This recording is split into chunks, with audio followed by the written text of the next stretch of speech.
ಶ್ರೀ ಗುರುಭ್ಯೋ ನಮಃ ಹರಿ ಓಂ. ಯೋऽन्तಃ ಪ್ರವಿಶ್ಯ ಮಮ ವಾಚಮಿಮಾಂ ಪ್ರಸುಪ್ತಾಂ ಸಂಜೀವಯತ್ಯಖಿಲ ಶಕ್ತಿಧರಸ್ವಧಾಮ್ನಾ ಅನ್ಯಾಂಶ್ಚ ಹಸ್ತಚರಣಶ್ರವಣತ್ವಗಾದೀನ್ ಪ್ರಾಣಾನ್ನಮೋ ಭಗವತೆ ಪುರುಷಾಯ ತುಭ್ಯಂ. ಸೀತಾಲಕ್ಷ್ಮಣ ಶೋಭಿಪಾರ್ಶ್ವಯುಗಲಃ ಪ್ರೀತ್ಯಾ ವನಮ್ರಾಕೃತಿಂ ವಕ್ತ್ರಾಂಭೋರುಹ ಸಕ್ತಹಸ್ತಕಮಲಂ ಭಕ್ತಂ ಭಟಾಗ್ರೇಸರಂ. ಏಕಾಂತೆ ಹನುಮಂತ ಮುಕ್ತಿ ಸುಧಯಾ ಸಂತರ್ಪಯನ್ ಸಂತತಂ. ರಾಮಸ್ತಂಭಿತ ವಾರಿಧಿರ್ವಿಜಯತೆ ಧಾನುಷ್ಕಚೂಡಾಮಣಿಃ. ಬುದ್ಧಿರ್ಬಲಂ ಯಶೋಧೈರ್ಯಂ ನಿರ್ಭಯತ್ವಮರೋಗತಾ. ಅಜಾಡ್ಯಂ ವಾಕ್ಪಟುತ್ವಂಚ ಹನುಮತ್ಸ್ಮರಣಾತ್ ಭವೇತ್. ನಮೋ ವಸ್ತಾತ್ವಿಕಾ ದೇವಾಃ ವಿಷ್ಣುಭಕ್ತಿಪರಾಯಣಾಃ. ಧರ್ಮಮಾರ್ಗೇ ಪ್ರೇರಯಂತು ಭವಂತಃ ಸರ್ವ ಏವ ಹಿ. ವಾಲ್ಮೀಕೇರ್ಗೌಃ ಪುನೀಯಾನ್ನೋ ಮಹೀಧರಪದಾಶ್ರಯಾ. ಯದ್ದುಗ್ಧಮುಪಜೀವಂತಿ ಕವಯಸ್ತರ್ಣಕಾ ಇವ. ತಪಸ್ವಾಧ್ಯಾಯ ಶುಶ್ರೂಷಾ ಕೃಷ್ಣಪೂಜಾರತಂ ಮುನಿಂ. ವಿಶ್ವೇಶಮಿಷ್ಟದಂ ವಂದೇ ಪರಿವ್ರಾಟ್ ಚಕ್ರವರ್ತಿನಂ. ಆಪಾದಮೌಲಿಪರ್ಯಂತಂ ಗುರುಣಾಮಾಕೃತಿಂ ಸ್ಮರೇತ್. ತೇನ ವಿಘ್ನಾಃ ಪ್ರಣಶ್ಯಂತಿ ಸಿದ್ಧ್ಯಂತಿ ಚ ಮನೋರಥಾಃ. ಶ್ರೀ ಗುರುಭ್ಯೋ ನಮಃ ಹರಿ ಓಂ. ತಪಸ್ವಾಧ್ಯಾಯ ನಿರತಂ ತಪಸ್ವಿ ವಾಗ್ವಿದಾಂಬರಂ ನಾರದಂ ಪರಿಪಪ್ರಚ್ಛ ವಾಲ್ಮೀಕಿರ್ ಮುನಿಪುಂಗವಂ. ನಿನ್ನೆ ದಿವಸ ಆ ಖರ ಎಂಬುವ ರಾಕ್ಷಸರನ್ನ ಸಂಹಾರ ಆಗ್ತದೆ. ಅಷ್ಟೆಲ್ಲ ರಾಕ್ಷಸರನ್ನ ಸಂಹಾರ ಮಾಡಿದ ಸುದ್ದಿ ಅಕಂಪನ ಎಂಬುವ ರಾಕ್ಷಸ ತಾನು ಲಂಕೆಗೆ ಹೋಗಿ ರಾವಣನಿಗೆ ತಿಳಿಸ್ತಾನೆ. ಅವನು ತಿಳಿಸ್ತಾ ಇರಬೇಕಾದ್ರೆ ಶೂರ್ಪಣಖಿನೂ ಬಂದು ನಡೆದ ಎಲ್ಲ ಘಟನೆಗಳನ್ನ ತಿಳಿಸಿ ಆ ಸೀತೆಯ ಸೌಂದರ್ಯವನ್ನೆಲ್ಲ ವರ್ಣನೆ ಮಾಡ್ತಾಳೆ. ಆ ವರ್ಣನೆ ಮಾಡಬೇಕಾದ್ರೆ ಅದರಿಂದ ರೋಮಾಂಚಿತನಾದಂತಹ ರಾವಣ ನಾನು ಈಗಲೇ ಹೊರಡ್ತೇನೆ ಅಂತ ಹೇಳಿ ಮಂತ್ರಿಗಳೊಡನೆ ಸಮಾಲೋಚನೆ ಮಾಡಿ ಅಲ್ಲಿಂದ ಹೊರಟು ಗೋಕರ್ಣದಲ್ಲಿರುವ ಮಾರೀಚನ ಬಳಿಗೆ ಬರ್ತಾನೆ. ಮಾರೀಚನ ಬಳಿಗೆ ಬಂದು ತನ್ನ ಹಳೆಯ ಸಖ್ಯವನ್ನ ಅವನಿಗೆ ನೆನಪಿಸ್ತಾ, ನಾನು ಈ ರೀತಿ ಆ ಸೀತೆಯನ್ನ ಅಪಹಾರ ಮಾಡಬೇಕು ಅಂದ್ಕೊಂಡಿದ್ದೇನೆ, ಅದಕ್ಕಾಗಿ ನೀನು ಸಹಾಯ ಮಾಡಬೇಕು ಅಂತ ತನ್ನ ಸಹಾಯವನ್ನ ಕೇಳ್ತಾನೆ. ಮಾರೀಚ ಎಷ್ಟು ಹೇಳಿದರೂ ಕೇಳೋದಿಲ್ಲ. ಅವನು ಪರಿಪರಿಯಾಗಿ ಬುದ್ಧಿವಾದವನ್ನ ಹೇಳ್ತಾನೆ. ನೀನು ರಾಮನನ್ನ ಎದುರು ಹಾಕೊಂಡ್ರೆ ಬರೀ ನೀನಲ್ಲ, ಇಡೀ ರಾಕ್ಷಸರ ವಂಶವೇ ನಿರ್ವಂಶ ಆಗಿಬಿಡ್ತದೆ. ಹಾಗಾದ್ರೆ ಆ ರಾಮನನ್ನ ನೀನು ಎದುರು ಹಾಕೊಳ್ಬೇಡ ಅಂತ ಎಷ್ಟು ಹೇಳಿದ್ರು ಮಾರೀಚನ ಮಾತನ್ನ ಕೇಳದೆ ನೀನು ಸುವರ್ಣ ಮೃಗವಾಗಿ ಹೋಗಿ ಮಾಯಾಜಿಂಕೆಯಾಗಿ ಹೋಗಿ ಸೀತೆಯ ಎದುರುಗಡೆ ಓಡಾಡಬೇಕು. ಸೀತೆ ಅದನ್ನ ಬೇಕು ಅನ್ಬೇಕು, ರಾಮಚಂದ್ರ ಅದನ್ನ ತರ್ಲಿಕ್ಕೆ ಅಂತ ಬರಬೇಕು. ಕೊನೆಗೆ ಆ ಆಶ್ರಮದಲ್ಲಿ ಲಕ್ಷ್ಮಣನೂ ಇಲ್ಲ ಅಂತಾಗಿ ನಾನು ಅಲ್ಲಿ ಹೋಗಿ ನನ್ನ ಕಾರ್ಯವನ್ನು ಸಾಧಿಸ್ಬೇಕು ಅಂತ ಇಷ್ಟನ್ನ ಆ ಮಾರೀಚನಿಗೆ ತಿಳಿಸಿ ಅವನು ಹೇಳಿದಂತನೇ ನಡೀತದೆ. ಇವನು ಮಾಯಾಮೃಗವಾಗಿ ಸೀತೆಯ ಮುಂದೆ ಓಡಾಡ್ತಾನೆ. ರಾಮಚಂದ್ರ ಆ ಮೃಗವನ್ನ ತರ್ಲಿಕ್ಕೆ ಹೋಗ್ತಾನೆ. ಆ ರಾವಣನ ಆಜ್ಞೆಯಂತೆ ಆ ಮಾರೀಚ ಬಾಣ ತಿಂತಾನೆ, ಬಾಣದ ಏಟನ್ನ ತಿಂತಾನೆ. ತನ್ನ ಪ್ರಾಣ ಇನ್ನೇನು ಹೋಗ್ತದೆ ಅಂತ ಗೊತ್ತಾದಾಗ ಹಾ ಸೀತೆ ಹಾ ಲಕ್ಷ್ಮಣ ಅಂತ ಜೋರಾಗಿ ಒದರಿ ತಾನು ತನ್ನ ಪ್ರಾಣವನ್ನ ಬಿಡ್ತಾನೆ. ಇಲ್ಲಿ ಸೀತೆಗೆ ಕೇಳಿಸ್ತದೆ ಆ ಸ್ವರ. ಕೇಳಿದ ಕೂಡಲೇ ರಾಮ ಏನೋ ಅಪಾಯದಲ್ಲಿದ್ದಾನೆ ಅಂತ ಹೇಳಿ ಲಕ್ಷ್ಮಣನನ್ನ ಒತ್ತಾಯ ಮಾಡಿ ತಾನು ಕಳಿಸ್ತಾಳೆ. ಲಕ್ಷ್ಮಣ ಎಷ್ಟು ಹೋಗುದಿಲ್ಲ ಅಂತ ಹೇಳಿದ್ರು ಕೆಲವು ಮಾತಿನಿಂದ ಅವನನ್ನ ಚುಚ್ಚಿ ಅವನನ್ನ ಕಳಿಸ್ತಾಳೆ. ಲಕ್ಷ್ಮಣ ಆ ರಾಮಚಂದ್ರನನ್ನ ನೋಡ್ಲಿಕ್ಕೆ ಅಂತ ಹೋಗ್ತಾನೆ. ಈ ಕಡೆ ರಾವಣ ಆ ಸೀತೆಯ ಆಶ್ರಮವನ್ನ ಪ್ರವೇಶ ಮಾಡಿ ಆ ಸೀತೆಯನ್ನ ಬಲಾತ್ಕಾರವಾಗಿ ಅಲ್ಲಿಂದ ಕರ್ಕೊಂಡು ಹೋಗ್ತಾನೆ. ಇಷ್ಟನ್ನ ನಿನ್ನೆ ದಿವಸ ನೋಡಿದ್ವಿ. ನಮಗೆ ಅನ್ನಿಸ್ತದೆ, ಹಾಗಾದ್ರೆ ಸೀತೆಯನ್ನ ಅನಾಯಾಸವಾಗಿ ಕರ್ಕೊಂಡು ಹೋಗ್ಬಿಟ್ನಲ್ಲ ರಾವಣ. ಸೀತೆ ಅಷ್ಟು ಚಡಪಡಿಸ್ತಾ ಇದ್ಲು, ಇಷ್ಟಾದ್ರೂ ಸೀತೆಗೆ ರಾವಣನನ್ನ ಏನು ಮಾಡ್ಲಿಕ್ಕೆ ಆಗಿಲ್ಲ ಅಂತ. ಆದ್ರೆ ಮಧ್ವಾಚಾರ್ಯ ಹೇಳ್ತಾರೆ, ದೇವ್ಯಾ ಸಮೀಪ ಮಥ ರಾವಣ ಆಸಸಾದ ಸಾದೃಶ್ಯತಾಂ ಅಗಮದಪ್ಯವಿಷಹ್ಯ ಶಕ್ತಿ ಸೃಷ್ಟಾತ್ಮನ ಪ್ರತಿಕೃತಿಂ ಪ್ರಯಯೌ ಚ ಶೀಘ್ರಂ ಕೈಲಾಸಂ ಅರ್ಚಿತ ಪದ ನ್ಯವಸಚ್ಚಿವಾಭ್ಯಾಂ. ಯಾವತ್ತು ರಾವಣ ಸೀತೆಗೆ ಏನು ಮಾಡ್ಲಿಕ್ಕೆ ಸಾಧ್ಯ ಇಲ್ಲಂತೆ. ಎಷ್ಟು ಅಂತಂದ್ರೆ ಸೀತೆ ಅವಳು ಯಾರು ಅಂದ್ರೆ ಸಾಕ್ಷಾತ್ ಲಕ್ಷ್ಮೀದೇವಿ. ತಂ ಬ್ರಹ್ಮಾಣಂ ತಂ ಋಷಿಂ ತಂ ಸುಮೇಧಾಂ. ಇಡೀ ಬ್ರಹ್ಮದೇವರು ಬೇಕು ಅಂತಂದ್ರೆ ಬ್ರಹ್ಮದೇವರನ್ನ ಅವ್ರ ಸ್ಥಾನದಲ್ಲಿ ಕೂಡಿಸುವ ಶಕ್ತಿ ಅವಳಿಗಿದೆ ಅಂತೆ. ತಮ್ಮ ಋಷಿಂ, ಒಬ್ಬ ಋಷಿ ಅವನು ಋಷಿಯಾಗಿ ಇರಬೇಕು ಅಂತಂದ್ರೆ ಲಕ್ಷ್ಮಿಯ ಕಟಾಕ್ಷ, ಲಕ್ಷ್ಮಿಯ ಅನುಗ್ರಹ ಅಂತ ಅವನಿಗೆ ಬೇಕಂತೆ. ಹಾಗಾದ್ರೆ ಎಂಥ ದೊಡ್ಡ ದೊಡ್ಡ ಪೊಸಿಷನ್ ಅನ್ನು ಅವಳು ಅಲಗಾಡಿಸುವ ಸಾಮರ್ಥ್ಯ ಉಳ್ಳವಳು. ಅವಳು ಹೇಳ್ತಾರೆ, ಮಮಯೋನಿಹಿ ಅಪ್ಸ್ವಂತ ಸಮುದ್ರೆ, ಆ ಸಮುದ್ರದಲ್ಲಿರುವ ನಾರಾಯಣ ನನ್ನ ಒಡೆಯ. ಹಾಗಾದ್ರೆ ಲಕ್ಷ್ಮೀ ದೇವಿಗೆ ನಾರಾಯಣನನ್ನ ಬಿಟ್ಟು ಇನ್ಯಾರು ಒಡೆಯ ಇಲ್ಲ. ನಾರಾಯಣ ಪರಮಪುರುಷ, ಇರುವವರೆಲ್ಲರಲ್ಲಿಯೂ ಕೂಡ ಶಕ್ತಿವಂತ ಅಂತಂದ್ರೆ ಅವನ ನೆಕ್ಸ್ಟ್ ಬರುವಳೆ ಲಕ್ಷ್ಮೀ ದೇವಿ. ಈ ಲಕ್ಷ್ಮೀ ದೇವಿ ಆಗಿ ಎಷ್ಟೋ ಜನರ ಆದ್ಮೇಲೆ ಈ ರಾವಣ ಬರ್ತಾನೆ. ಆ ರಾವಣ ಆ ಸೀತೆಯನ್ನ ಅಲಗಾಡಿಸ್ಲಿಕ್ಕೂ ಸಾಧ್ಯ ಇಲ್ಲಂತೆ. ಆದ್ರೆ ಆ ರಾಮನ ಸಂಕಲ್ಪ ಇದೆ, ನಾರಾಯಣನ ಸಂಕಲ್ಪ ಇದೆ, ಏನು, ಇಡೀ ರಾಕ್ಷಸರ ಸಂಹಾರ ಆಗಬೇಕು ಅಂತ ಹೇಳಿ ಭೂಲೋಕದಲ್ಲಿ ಅವತಾರ ಮಾಡಿದರೆ. ಯಾವ ರೀತಿ ಆ ಗಂಡನ ಮನಸ್ಸನ್ನ ಸರಿಯಾಗಿ ತಿಳಿದ ಹೆಂಡತಿ ಯಾವ ರೀತಿ ಮನೆ ಕೆಲಸಗಳನ್ನ ಮಾಡ್ಕೊಂಡು ಹೋಗ್ತಾಳೋ, ಅದೇ ರೀತಿ ಪರಮಪುರುಷನಾದ ನಾರಾಯಣನ ಪತಿಯಾದ ನಾರಾಯಣನ ಮನಸ್ಸಿನ ಆಳವನ್ನು ಅರಿತ ಲಕ್ಷ್ಮಿ ತಾನೂ ಆ ರಾಮನೊಟ್ಟಿಗೆ ನಾಟಕವನ್ನು ಮಾಡ್ತಾ ಇದ್ದಾಳಂತೆ. ಅಷ್ಟೇ ಅಲ್ಲ, ಆ ಸೀತೆ ಆ ರಾವಣ ಅಪಹಾರ ಮಾಡ್ಲಿಕ್ಕೆ ಬಂದಾಗ ಆ ಶರೀರದಲ್ಲಿ ಇರ್ಲಿಲ್ಲಂತ. ಆ ನಾರಾಯಣ ಪಂಡಿತಾಚಾರ್ಯ ಹೇಳ್ತಾರೆ, ತಥೋ ದೂರಂ ಗತೆ ರಾಮೇ ರಾವಣ ಸಹ ಲಕ್ಷ್ಮಣೆ ಸೀತೆಯಂ ನಿಯತ ಇತಿ ಮತ್ವಾ ನಿನ್ನೆ ತದಾಕೃತಿಂ. ಅಂದ್ರೆ ಈ ಲಕ್ಷ್ಮಣ ರಾಮ ಇಬ್ರು ಇಲ್ಲದೆ ಇದ್ದಾಗ ಈ ರಾವಣ ಬಂದು ಸೀತೆಯನ್ನ ಒಯ್ತಾ ಇದ್ದೇನೆ ಅಂದ್ಕೊಂಡು ಸೀತೆಯ ಆಕೃತಿಯನ್ನ ಒಯ್ದ. ಅಂದ್ರೆ ಸೀತೆಯಂತಿರುವ ಸೀತೆಯನ್ನ. ಅಲ್ಲಿ ಆ ಸಂದರ್ಭದಲ್ಲಿ ಸೀತೆ ಏನ್ ಮಾಡಿದ್ಲು ಅಂದ್ರೆ, ಅದೃಶ್ಯ ಶಕ್ತಿ ಶಕ್ತಾಪಿ ವಿಕ್ಷೇಪ್ತುಂ ರಾಕ್ಷಸೇಶ್ವರಂ. ಅವಳು ಅದೃಶ್ಯ ಶಕ್ತಿ, ಯಾರು ಕೂಡ ಸಹಿಸಲ ಸಾಧ್ಯವಾದ ಶಕ್ತಿ ಉಳ್ಳವಳು ಸೀತೆ, ರಮೆ, ಲಕ್ಷ್ಮಿ. ಅಂಥವಳಾದ್ರೂ ರಾವಣನಿಗೆ ತಾನೇನು ಮಾಡ್ಲಿಲ್ಲಂತೆ. ವಿಕ್ಷೇಪ್ತುಂ ರಾಕ್ಷಸೇಶ್ವರಂ ವಿಶ್ವೇಶ್ವರಿ ತಿರೋಭೂತ್ಸ ಸೃಷ್ಟ ಪ್ರತಿಕೃತಿ ನಿಜಾಂ. ಆ ಶರೀರದಿಂದ ಲಕ್ಷ್ಮಿಯ ಸನ್ನಿಧಾನ ಹೋಯ್ತಂತೆ. ಒಂದು ಪ್ರತಿಕೃತಿ, ಅದು ಒಂದು ಶರೀರ ಅಷ್ಟೇ ಅಂತೆ. ಆ ಶರೀರದಲ್ಲಿ ವೇದವತಿಯ ಸನ್ನಿಧಾನ ಇತ್ತು, ಮತ್ತೆ ವಿಶೇಷವಾಗಿ ಇಂದ್ರನ ಸನ್ನಿಧಾನ ಇತ್ತು ಅಂತ ಭವಿಷ್ಯೋತ್ತರ ಪುರಾಣದಲ್ಲಿ ರಾಮಾಯಣದ ವರ್ಣನೆ ಹೇಳಬೇಕಾದ್ರೆ ಹೇಳ್ತಾರೆ. ಅಂದ್ರೆ ಹಾಗಾದ್ರೆ ರಾವಣ ಒಯ್ದಿದ್ದು ಸೀತೆ ಲಕ್ಷ್ಮಿಯನ್ನಲ್ಲ, ಲಕ್ಷ್ಮಿಯಂತಿರುವ ಸೀತೆಯಂತಿರುವ ಮಾಯಾ ಸೀತೆಯನ್ನ. ಇವರಿಗಷ್ಟೇ ಮಾಯಾಮೃಗ ಆಗ್ಲಿಕ್ಕೆ ಕಳಿಸ್ಕೊಡ್ಲಿಕ್ಕೆ ಬರ್ತದೆ ಅಂತ ತಿಳ್ಕೊಂಡಿದ್ದ. ಆದ್ರೆ ಅವನಿಗೇ ಗೊತ್ತಿಲ್ಲ, ಅವನು ಒಯ್ದಿದ್ದು ಬರೀ ಮಾಯಾ ಸೀತೆಯನ್ನಷ್ಟೇ. ಅಷ್ಟೇ ಅಲ್ಲ, ಲಕ್ಷ್ಮಿ ಮತ್ತು ನಾರಾಯಣರು ಇವರಿಬ್ರು ಎಂದೂ ಕೂಡ ವಿಯುಕ್ತರಾಗದೇ ಇರುವರಂತೆ. ನಾವು ದೇವರನ್ನ ಸರ್ವವ್ಯಾಪಿ ಅಂತ ಹೇಳ್ತೇವೆ, ಒಮ್ನಿ ಪ್ರೆಸೆಂಟ್, ಎಲ್ಲ ಕಡೆ ದೇವರಿದ್ದಾನೆ, ಇಲ್ಲಿಲ್ಲ ಅಂತಿಲ್ಲ. ನಮಗ್ ಕಣ್ಣಿಗೆ ಕಾಣಿಸೋದಿಲ್ಲ ಅಷ್ಟೇ. ಎಲ್ಲ ಕಡೆ ಕಣ್ಣಿಗೆ ಕಾಣದೇ ಇದ್ರು ಗಾಳಿ ಆಕಾಶ ಯಾವ ರೀತಿ ಇದೆಯೋ ಅದೇ ರೀತಿ ಪರಮಾತ್ಮನೂ ಎಲ್ಲ ಕಡೆ ಇದ್ದಾನಂತೆ. ಹೆಂಗೆ ಪರಮಾತ್ಮ ಎಲ್ಲ ಕಡೆ ಇದ್ದಾನಲ್ಲ, ಅದೇ ರೀತಿ ಆ ಪರಮಾತ್ಮನೊಟ್ಟಿಗೆ ಲಕ್ಷ್ಮೀ ದೇವಿಯು ಕೂಡ ಎಲ್ಲ ಕಡೆನೂ ಇದ್ದಾಳಂತೆ. ಹಾಗಾದ್ರೆ ಎಲ್ಲ ಕಡೆ ಲಕ್ಷ್ಮೀ ನಾರಾಯಣರು ಇದ್ದೇ ಇದ್ದಾರೆ. ಅವರನ್ನ ನಾವು ಯಾವತ್ತೂ ಕೂಡ ಬೇರ್ಪಡಿಸ್ಲಿಕ್ಕೆ ಸಾಧ್ಯ ಇಲ್ಲ. ನಾವು ಸ್ವಲ್ಪ ಕೈಯಲ್ಲಿ ಗಾಳಿಯನ್ನು ತಗೊಂಡು ಈ ಗಾಳಿ ಬೇರೆ ಮಾಡ್ತೀನಿ ಅಂತ ಹೇಳಲಿಕ್ಕೆ ಆಗ್ತದ? ಅದೇ ರೀತಿ ಲಕ್ಷ್ಮಿ ಮತ್ತು ನಾರಾಯಣರನ್ನ ಎಂದೂ ಬೇರೆ ಮಾಡ್ಲಿಕ್ಕೆ ಸಾಧ್ಯ ಇಲ್ಲ. ಹೀಗಾದ್ರೆ ಕಣ್ಣಿಗೆ ಕಾಣಿಸ್ಕೊಳ್ತಾರೆ ಬೇರೆ ಆದವರಂತೆ. ಈಗ ಮುಂದೆ ಎಲ್ಲ ನಾಟಕ ಮಾಡ್ತಾರಲ್ಲ, ರಾಮ ಗೋಳಾಡಿ ಅಳ್ತಾನವನು, ಬಹಳಷ್ಟು ಅಳ್ತಾನೆ, ಮರಗಳ ಹತ್ರ ಮಾತಾಡಿಸ್ತಾನೆ, ಇದ್ದವ್ರ ಹತ್ರ ಎಲ್ಲ ಕೇಳ್ತಾನೆ, ಬಹಳಷ್ಟು ಒದ್ದಾಡಿ ಬಿಡ್ತಾನೆ ಸೀತೆ ಇಲ್ಲ ಅಂತ. ಬರೀ ನಾಟಕ ಅಷ್ಟೇ ಅಂತ. ಯಾಕೆ ಆಗ ವಾಲ್ಮೀಕಿ ಮಹರ್ಷಿಗಳು ಇದನ್ನೆಲ್ಲ ಯಾಕೆ ಹೇಳ್ತಾ ಇಲ್ಲ ಅಂತಂದ್ರೆ, ವಾಲ್ಮೀಕಿ ಮಹರ್ಷಿಗಳು ಬರಿಬೇಕಾದ್ರೇನೆ ಅದು ದರ್ಶನ ಕಾವ್ಯ ಅಂತ.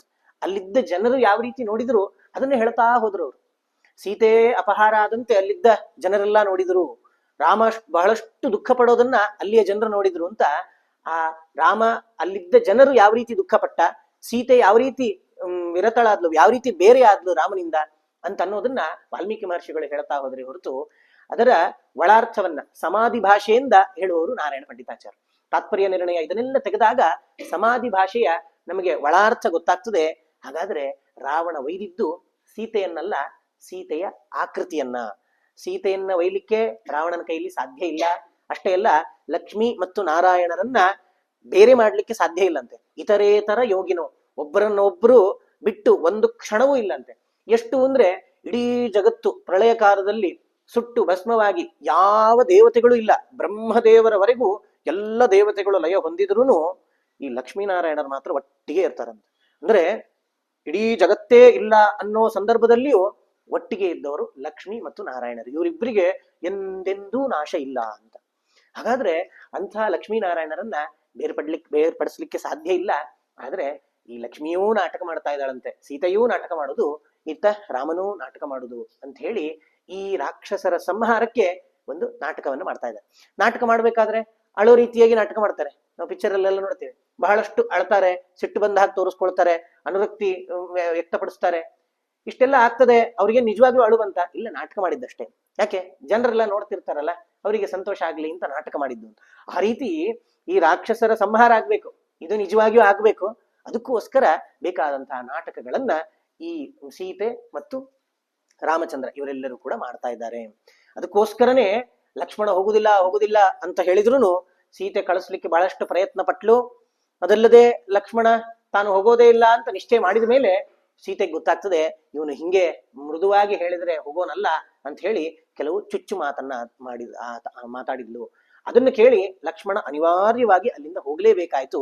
ಈ ರೀತಿ ಲಕ್ಷ್ಮಣನನ್ನೂ ದೂರ ಸರಿಸಿ ಆ ರಾವಣನಿಗೆ ಕರ್ಕೊಂಡು ಹೋಗ್ಲಿಕ್ಕೆ ಅನುಕೂಲ ಆಗೋ ರೀತಿಯಲ್ಲಿ ಸೀತೆನೇ ಮಾಡ್ಕೊಂಡ್ಲು ಅಂತ. ತಾಂ ಜಾನಕಿ ಪ್ರತಿಕೃತಿಂ ಮನ್ಮಾನೋ ಜಾನಕೀಂ ಖಲಹ ತೂರ್ಣಂ ಸ್ಯಂದನ ಮಾರೋಪ್ಯ ಗಗನೇ ಗತವಾನಥ. ಆ ರಾವಣ ಆ ಸೀತೆಯನ್ನ ನೋಡಿ ಇದು ಮಾಯಾ ಸೀತೆ ಅನ್ನೋದೇ ಗೊತ್ತಾಗದೆ ಆ ಸೀತೆಯ ಆಕೃತಿಯನ್ನ ಕರ್ಕೊಂಡು ತನ್ನ ತೊಡೆ ಮೇಲೆ ಕೂರಿಸ್ಕೊಂಡು ಆ ರಥವನ್ನ ಏರಿ ತಾನು ಅಲ್ಲಿಂದ ಹೊರಡ್ತಾನೆ. ಕರುಣಂ ವಿಲಲಾಪಾಥ ಛಲ ಸೀತಾ ಪುನಃ ಪುನಃ. ಆ ಸೀತೆಯ ಆಕೃತಿಯಂತಿದ್ದ ಮಾಯಾ ಸೀತೆ ಬಹಳಷ್ಟು ಗೋಳಿಡ್ತಾಳಂತೆ, ಅಳ್ತಾಳೆ, ಕೂಗ್ತಾಳೆ, ಚೀರ್ತಾಳೆ, ಏನು ಮಾಡಿದ್ರು ಕೇಳ್ತಾ ಇಲ್ಲ ಅಂತವನು. ಹಾ ರಾಮ ರಾವಣಾತ್ ಪಾಹಿ ಮಾಮಾ ಲಕ್ಷ್ಮಣ ಲಕ್ಷಯ. ರಾಮ, ಈ ರಾಕ್ಷಸನಿಂದ ನನ್ನನ್ನು ಹೇಗಾದ್ರೂ ಪಾರ್ ಮಾಡಪ್ಪ, ಲಕ್ಷ್ಮಣ ಎಲ್ಲಿ ಹೋದ್ಯಪ್ಪ, ಬಂದು ನನ್ನನ್ನು ಕಾಪಾಡು ಅಂತ ಹೇಳಿ ಆ ಮಾಯಾ ಸೀತೆ ಹೇಳ್ತಾ ಇದ್ದಾಳಂತೆ. ಇಮಾಂ ಅವಸ್ಥಾಂ ರಾಮಾಯ ತ್ವಂ ಬ್ರೂಹಿ ವನದೇವತೆ ಹಾ ಹಾ ಜಟಾಯೋ ಪಕ್ಷೀಂದ್ರ ಕ್ಷಿಪ್ರಂ ರಾಮಾಯ ವೇದ್ಯತಾಂ. ಅಲ್ಲಿ ವನದೇವತೆಯನ್ನ ಪ್ರಾರ್ಥಿಸ್ಕೊಳ್ತಾ ಇದ್ದಾಳಂತೆ. ರಥ ಮೇಲೇರಿದೆ, ಆಕಾಶ ಮಾರ್ಗವಾಗಿ ಹೋಗ್ತಾ ಇದೆ, ಇಡೀ ಕಾಡು ಕೆಳಗಡೆಯಿಂದ ಕಾಣ್ತಾ ಇದೆ. ಇವಳಿಗೆ ಯಾರು ಮನುಷ್ಯರು ಸಜೀವ ವಸ್ತುಗಳು ಯಾವುದು ಕಾಣ್ತಾ ಇಲ್ಲ. ಅವಾಗ ಆ ವನದೇವತೆ ಕಾಡನ್ನು ನೋಡಿ ಹೇಳ್ತಾಳೆ, ಓ ವನದೇವತೆಯೇ, ದಯವಿಟ್ಟು ಈ ರಾವಣ ಕ್ರೂರಿ ನನ್ನ ಅಪಹಾರ ಮಾಡ್ತಾ ಇದ್ದಾನೆ, ಈ ವಿಷಯವನ್ನ ರಾಮಚಂದ್ರನಿಗೆ ತಿಳಿಸು. ಯಾಕೆಂದ್ರೆ ರಾಮಚಂದ್ರ ಬರ್ತಾನೆ, ಅವನಿಗೆ ಏನು ಎಲ್ಲಿ ಹೋದ್ಲು, ಹಂಗೆ ಹೋಗ್ಬಿಟ್ಲಾ ಅಥವಾ ಯಾರು ತಿಂದು ನನ್ನನ್ನ ಮುಗಿಸ್ಬಿಟ್ರ ಅನ್ನೋದೇ ಗೊತ್ತಾಗೋದಿಲ್ಲ. ದಯವಿಟ್ಟು ಈ ವಿಷಯವನ್ನ, ನನ್ನನ್ನ ಕರ್ಕೊಂಡು ಹೋಗಿದ್ದಾನೆ ಅನ್ನೋ ವಿಷಯವನ್ನ ಅವನಿಗೆ ತಿಳಿಸು ಅಂತ ಹೇಳಿ ವನದೇವತೆಯನ್ನ ಪ್ರಾರ್ಥನೆ ಮಾಡ್ಕೊಳ್ತಾಳಂತೆ. ಅಲ್ಲಿ ಹಾಹಾ ಜಟಾಯು ಪಕ್ಷೀಂದ್ರ ಕ್ಷಿಪ್ರಂ ರಾಮಾಯ ವೇದ್ಯತಾಂ. ಅಲ್ಲಿ ಜಟಾಯು ಹಾರ್ತಾ ಇದ್ದಾನಂತೆ. ಅಲ್ಲಿ ಅವ ಜಟಾಯುವನ್ನ ಕರೆದು ಹೇಳ್ತಾಳಂತೆ, ಜಟಾಯು ದಯವಿಟ್ಟು ರಾಮಚಂದ್ರನಿಗೆ ಈ ವಿಷಯವನ್ನ ತಿಳಿಸಪ್ಪ ಅಂತ ಹೇಳಿದಾಗ, ಇಚ್ಛಂ ಜಟಾಯು ಶಬ್ದಂ ತಂ ಜಟಾಯುರಭಿಶುಶ್ರುವಾನ್ ಪರ್ವತಾದ್ ಉತ್ಪತಾಥ ಪರ್ವತಾಗ್ರ್ಯ ಇವ ಪರಹ. ಆ ಜಟಾಯು ನನ್ನನ್ನು ಯಾರೋ ಕರಿತಾ ಇದಾರಲ್ಲ, ರಕ್ಷಣೆ ಮಾಡು ಅಂತ ಹೇಳ್ತಾ ಇದಾರಲ್ಲ ಅಂತ ತಿರುಗಿ ನೋಡಿದ್ರೆ ಒಬ್ಬ ರಾವಣ, ಆ ರಾಕ್ಷಸ ಆ ಸೀತೆಯನ್ನು ಎತ್ಕೊಂಡು ಹೋಗ್ತಾ ಇದ್ದಾನೆ. ಸೀತೆಯನ್ನ ನೋಡಿದ್ದು ನೆನಪಿದೆ ಜಟಾಯುಗೆ, ಯಾಕೆಂದ್ರೆ ರಾಮನ ಜಟಾಯುನ ಭೇಟಿ ಒಂದ್ಸರ್ತಿ ಆಗಿದೆ ಈಗಾಗ್ಲೇ. ಹಾಗಾದ್ರೆ ಅದನ್ನ ನೋಡ್ತಾನಂತೆ. ಆ ಪರ್ವತದಿಂದ ಎದ್ದು ತಾನು ಎದುರುಗಡೆ ಬರ್ತಾ ಇದ್ದಾನಂತೆ. ಅದನ್ನ ಹೇಳ್ತಾರೆ ಪರ್ವತಾಗ್ರ್ಯ ಇವಾಪರಹ. ಪರ್ವತದ ತುದಿಯಿಂದ ಇನ್ನೊಂದು ಪರ್ವತ ಎದ್ದು ಬಂದಂತೆ. ಯಾಕೆಂದ್ರೆ ಪರ್ವತದಷ್ಟು ದೊಡ್ಡ ಗಾತ್ರ ಅಂತೆ ಜಟಾಯುಂದು. ಆ ದೊಡ್ಡ ಗಾತ್ರವನ್ನ ತಗೊಂಡು ಆ ರಾವಣನಿಗೆ ಮಧ್ಯವಾಗಿ ಬಂದು ನಿಲ್ತಾ ಇದ್ದಾನಂತ. ಹೇಳ್ತಾನವನು, ನಯಮಾ ರಾಮ ಮಹಿಷೀಂ ಮೈ ಜೀವತಿ ರಾಕ್ಷಸ ಶೈಷ್ಯಸೆ ರಾಮ ಬಾಣೈ ಇತಿ ಗೃದ್ರೋಭ್ಯವಾದಿಮಂ. ಅವನು ಹೇಳ್ತಾನೆ, ನೋಡಪ್ಪ ರಾಕ್ಷಸ, ಇವಳನ್ನು ಕರ್ಕೊಂಡು ಹೋಗ್ಬೇಡ. ಯಾಕೆ ಗೊತ್ತಾ? ರಾಮನ ಬಾಣಕ್ಕೆ ನೀನಾಗೆ ಗುರಿ ಆಗ್ತಾ ಇದಿ. ರಾಮನ ಬಾಣ ಯಾರನ್ನೂ ಸುಮ್ಮನೆ ಬಿಡೋದಿಲ್ಲ. ಇದು ಹೆಂಗಾಯ್ತು ಅಂತಂದ್ರೆ, ನೀನೇ ಹೋಗಿ ಎಲ್ಲೋ ಹೋಗ್ತಾ ಇದ್ದ ಬಾಣವನ್ನ ತಗೊಂಡು ನಿನಗೇ ಚುಚ್ಕೊಂಡಂಗಾಗಿದೆ ಇದು. ಆದ್ರಿಂದ ನೀನು ಬಿಡು. ಅಷ್ಟೇ ಅಲ್ಲ, ಈಗ ರಾಮ ಇಲ್ಲ ಅಂತ ಅವನು ಕಣ್ಣು ತಪ್ಪಿಸಿ ನೀನು ಕರ್ಕೊಂಡು ಹೋಗ್ಲಿಕ್ಕೆ ಅಂತ ಪ್ರಯತ್ನ ಪಟ್ರೆ ನನ್ನನ್ನ ಎದುರಿಸಿ ಹೋಗ್ಬೇಕಾಗ್ತದೆ ನೀನು, ನಾನು ನಿನ್ನನ್ನು ಹೋಗ್ಲಿಕ್ಕೆ ಬಿಡೋದಿಲ್ಲ ಅಂತ ಹೇಳಿ ಅವನು ತಾನು ಯುದ್ಧಕ್ಕೆ ಸನ್ನದ್ಧನಾಗಿ ಜಟಾಯು ನಿಲ್ತಾನಂತೆ. ತತಃ ಪ್ರವವರ್ತೆ ಯುದ್ಧಂ ಪಕ್ಷಿ ರಾಕ್ಷಸರಾಜಯೋ ನಖ ತುಂಡೈಶ್ಚ ಬಾಣೈಶ್ಚ ಪರಸ್ಪರ ವಧೈಷಿಣೋ. ಈ ಜಟಾಯು ನಾನ್ ನಿನ್ನನ್ನು ಬಿಡುವುದಿಲ್ಲ ಅಂತ ಹೇಳಿ ಮಧ್ಯ ಬಂದು ನಿಲ್ತಾನಂತೆ. ಇವನು ಪಕ್ಷಿ ರಾಜ, ಅವನು ರಾಕ್ಷಸ ರಾಜ. ಇಬ್ಬರೂ ರಾಜರಿಗೆ ಘೋರ ಯುದ್ಧ ಆಗ್ತದೆ. ಇವನಿಗೆ ಜಟಾಯುವಿಗೆ ಆಯುಧ ಅಂತ ಹೇಳಿದ್ರೆ ಕೈಯಲ್ಲಿರುವ ಉಗುರುಗಳೇ ಆಯುಧ ಅಂತೆ. ಬಾಣೈಶ್ಚ ಪರಸ್ಪರ ವಧೈಷಿಣೋ. ಆ ರಾವಣನಿಗೆ ಹಾಗಲ್ಲ, ಬಾಣಗಳ ಆಯುಧ ಇತ್ತು. ಅಂದ್ರೆ ಸ್ವಲ್ಪ ಬಲಾಬಲ ನೋಡ್ಬೇಕಿಲ್ಲಿ. ರಾವಣ ಸ್ವಲ್ಪ ಇದರಲ್ಲಿ ಬಲಿಷ್ಠ ಆಗಿಬಿಡ್ತಾನೆ. ಯಾಕೆ? ದೂರ ನಿಂತೇ ಬಾಣದಿಂದ ಹೊಡೆದು ಬಿಡ್ಬೋದು. ಆದ್ರೆ ಜಟಾಯು ತಾನು ಅಟ್ಯಾಕ್ ಮಾಡಬೇಕು, ಆಕ್ರಮಣ ಮಾಡಬೇಕು ಅಂತಂದ್ರೆ ಹತ್ರ ಬಂದೇ ಅವನು ಏನಾದ್ರೂ ಮಾಡ್ಬೇಕು. ಆದ್ರೆ ರಾವಣನಿಗೆ ಅದಿಲ್ಲ, ಬಾಣಗಳಿದೆ ಅವನ ಹತ್ರ, ಅವನು ದೂರದಿಂದಲೇ ಅವನನ್ನ ಆಕ್ರಮಣ ಮಾಡಬಹುದಾಗಿದೆ. ಈ ರೀತಿ ಇವರಿಬ್ಬರ ಮಧ್ಯದಲ್ಲಿ ಯುದ್ಧ ನಡೀತಾ ಇದೆ ಅಂತೆ. ಅವನು ರಾಕ್ಷಸ ಬಿಡ್ತಾನೆ, ಇವನು ರಾವಣ ಬಾಣ ಬಿಡ್ತಾನೆ, ಈ ಜಟಾಯು ಅದನ್ನು ತಪ್ಪಿಸ್ಕೊಳ್ತಾನೆ. ಈ ರೀತಿ ನಡೀತಾ ಇರ್ಬೇಕಾದ್ರೆ ರಾಕ್ಷಸ ಕ್ಷತಗಾತ್ರೋಥ ನಖತುಂಡೈ ಜಟಾಯುಷಃ ಮೋಚ ಗೃಧ್ರ ರಾಜಾಯ ದಶಾಶು ನಿಶಿತಾನ್ ಶರಾನ್. 10 ಬಾಣಗಳನ್ನ ಈ ರಾವಣ ಜಟಾಯು ಮೇಲೆ ಒಮ್ಮೆಲೆ ಪ್ರಹಾರ ಮಾಡ್ತಾನಂತೆ. ಪ್ರಹಾರ ಮಾಡಿ ಇನ್ನೇನು ಜಟಾಯುಗೆ ಬಡಿತದೆ, ಅವನು ಸತ್ತು ಹೋಗ್ತಾನೆ ಅಂತ ತಿಳ್ಕೊಳ್ಳೋಷ್ಟೊತ್ತಿಗೆ ಆ ಬಾಣ ಗಾಳಿಯಲ್ಲಿ ಇರಬೇಕಾದ್ರೆ ಜಟಾಯು ತನ್ನ ರೆಕ್ಕೆಯಿಂದ ಒಂದ್ಸತಿ ಜೋರಾಗಿ ಅದಕ್ಕೆ ಗಾಳಿ ಬೀಸ್ತಾನಂತೆ. ಅದು ಬರ್ತಾ ಇದ್ದ ಗಾಳಿಗಿಂತ ಇವನು ಬೀಸಿದ ಗಾಳಿ ಫೋರ್ಸ್ ಇತ್ತು, ಆ ಬಾಣಗಳೆಲ್ಲ ಸೈಡ್ ಇಂದ ಆ ಕಡೆ ಪಾಸ್ ಆಗಿ ಹೋಗಿಬಿಡ್ತು ಅಂತ. ಈ ರೀತಿ ಲೀಲಾಜಾಲವಾಗಿ ಅವನು ಬಿಟ್ಟ ಬಾಣಗಳನ್ನ ಮುಟ್ಟದೇನೆ ಸರಿಸಿಬಿಡ್ತಾನೆ ಬಾಣಗಳನ್ನ ಅಂತ. ಇಷ್ಟಾದಾಗ ಪಕ್ಷಾಭ್ಯಾಂ ಅಕ್ಷಿಣೋಚ್ಚಾಪಂ ಸಾರಥಿಂ ನಖರೈ ಖರೈಹಿ ರಥಂ ಛತ್ರಂಚ ವಾಹಂಶ್ಚ ವಿಹಂಗೋ ಭಂಗಮಾನಯತ್. ನೋಡಿ, ರಾಕ್ಷಸೇಂದ್ರ ಅವನು ರಾವಣ ಈ ಜಟಾಯುಗೆ ಏನು ಮಾಡ್ಲಿಕ್ಕೆ ಆಗ್ತಾ ಇಲ್ಲ. ಜಟಾಯು ಏನು ಮಾಡಿದ, ಪಕ್ಷಾಭ್ಯಾಂ ಅಕ್ಷಿಣೋಚ್ಚಾಪಂ, ಅವನ ಹತ್ರ ಹೋಗಿ ಜೋರಾಗಿ ಒಂದ್ಸರ್ತಿ ತನ್ನ ರೆಕ್ಕೆಗಳನ್ನು ಬೀಸಿದ ಅಂತೆ. ಬೀಸಿದ ಕೂಡ್ಲೆ ಆ ರಾವಣನ ಬಿಲ್ಲು ಕೈ ತಪ್ಪಿ ಕೆಳಗೆ ಬಿದ್ದು ಹೋಯ್ತಂತೆ. ಸಾರಥಿಂ ನಖರೈ ಖರೈಹಿ, ತನ್ನ ಚೂಪಾದಂತಹ ಉಗುರುಗಳುಳ್ಳ ಕೈಯಿಂದ ಅವನ ಸಾರಥಿಯನ್ನು ಎತ್ತಿ ರಥದಿಂದ ಕೆಳಗೆಸ್ದು ಬಿಟ್ಟಂತೆ. ರಥಂ ಛತ್ರಂಚ ವಾಹಂಶ್ಚ ವಿಹಂಗೋ ಭಂಗಮಾನಯಿತು, ಅಲ್ಲಿದ್ದರ ರಥದ ಛತ್ರವನ್ನ, ಧ್ವಜವನ್ನ, ವಾಹನವನ್ನ ಎಲ್ಲವನ್ನೂ ಕೂಡ ಉರುಳಿಸಿ ಕೆಳಗಡೆ ಬೀಳಿಸ್ತಾ ಇದ್ದಾನಂತೆ. ಪೃಷ್ಠಪೀಠಂ ಚಖಾನಾಥ ನಖೈ ಪಕ್ಷೀತು ರಕ್ಷಸಃ ವಿಮೋಚನಾಯ ತನ್ವಂಗ್ಯಾಹ ಕೇಶಾಂಶ್ಚಾಸ್ಯೋದಪಾಟಯತ್. ಇಷ್ಟಾದ ಕೂಡ್ಲೆ ಜಟಾಯು ಆ ರಾವಣನ ಸ್ಕಂಧವನ್ನ, ಭುಜವನ್ನ ಏರಿ ಕೂತ್ಕೊಳ್ತಾ ಇದ್ದಾನೆ. ಹಿಂದಿಂದ ಹೋಗಿ ಕೂತು ಅವನ ತಲೆ ಕೂದಲನ್ನ ಕಿತ್ತಾ ಇದ್ದಾನಂತೆ ಕೈಯಿಂದ. ಈ ರೀತಿ ಆ ರಾವಣನ ಕಿರೀಟವೂ ಉದುರಿ ಹೋಗ್ಬಿಟ್ಟಿದೆ, ತಲೆ ಕೂದಲನ್ನ ಕಿತ್ತಾ ಇದ್ದಾನೆ. ಇಷ್ಟಾದಾಗ ವಿಮುಚ್ಯ ಮೃಗಶಾವಾಕ್ಷೀಂ ರಾಕ್ಷಸಃ ಪಕ್ಷಿ ವೀಕ್ಷತಃ ಅಭ್ಯಾಪತತ್ ಪತತ್ವೀಂದ್ರಂ ತೌ ಮುಹೂರ್ತೆ ನ್ಯಯುಧ್ಯತಾಂ.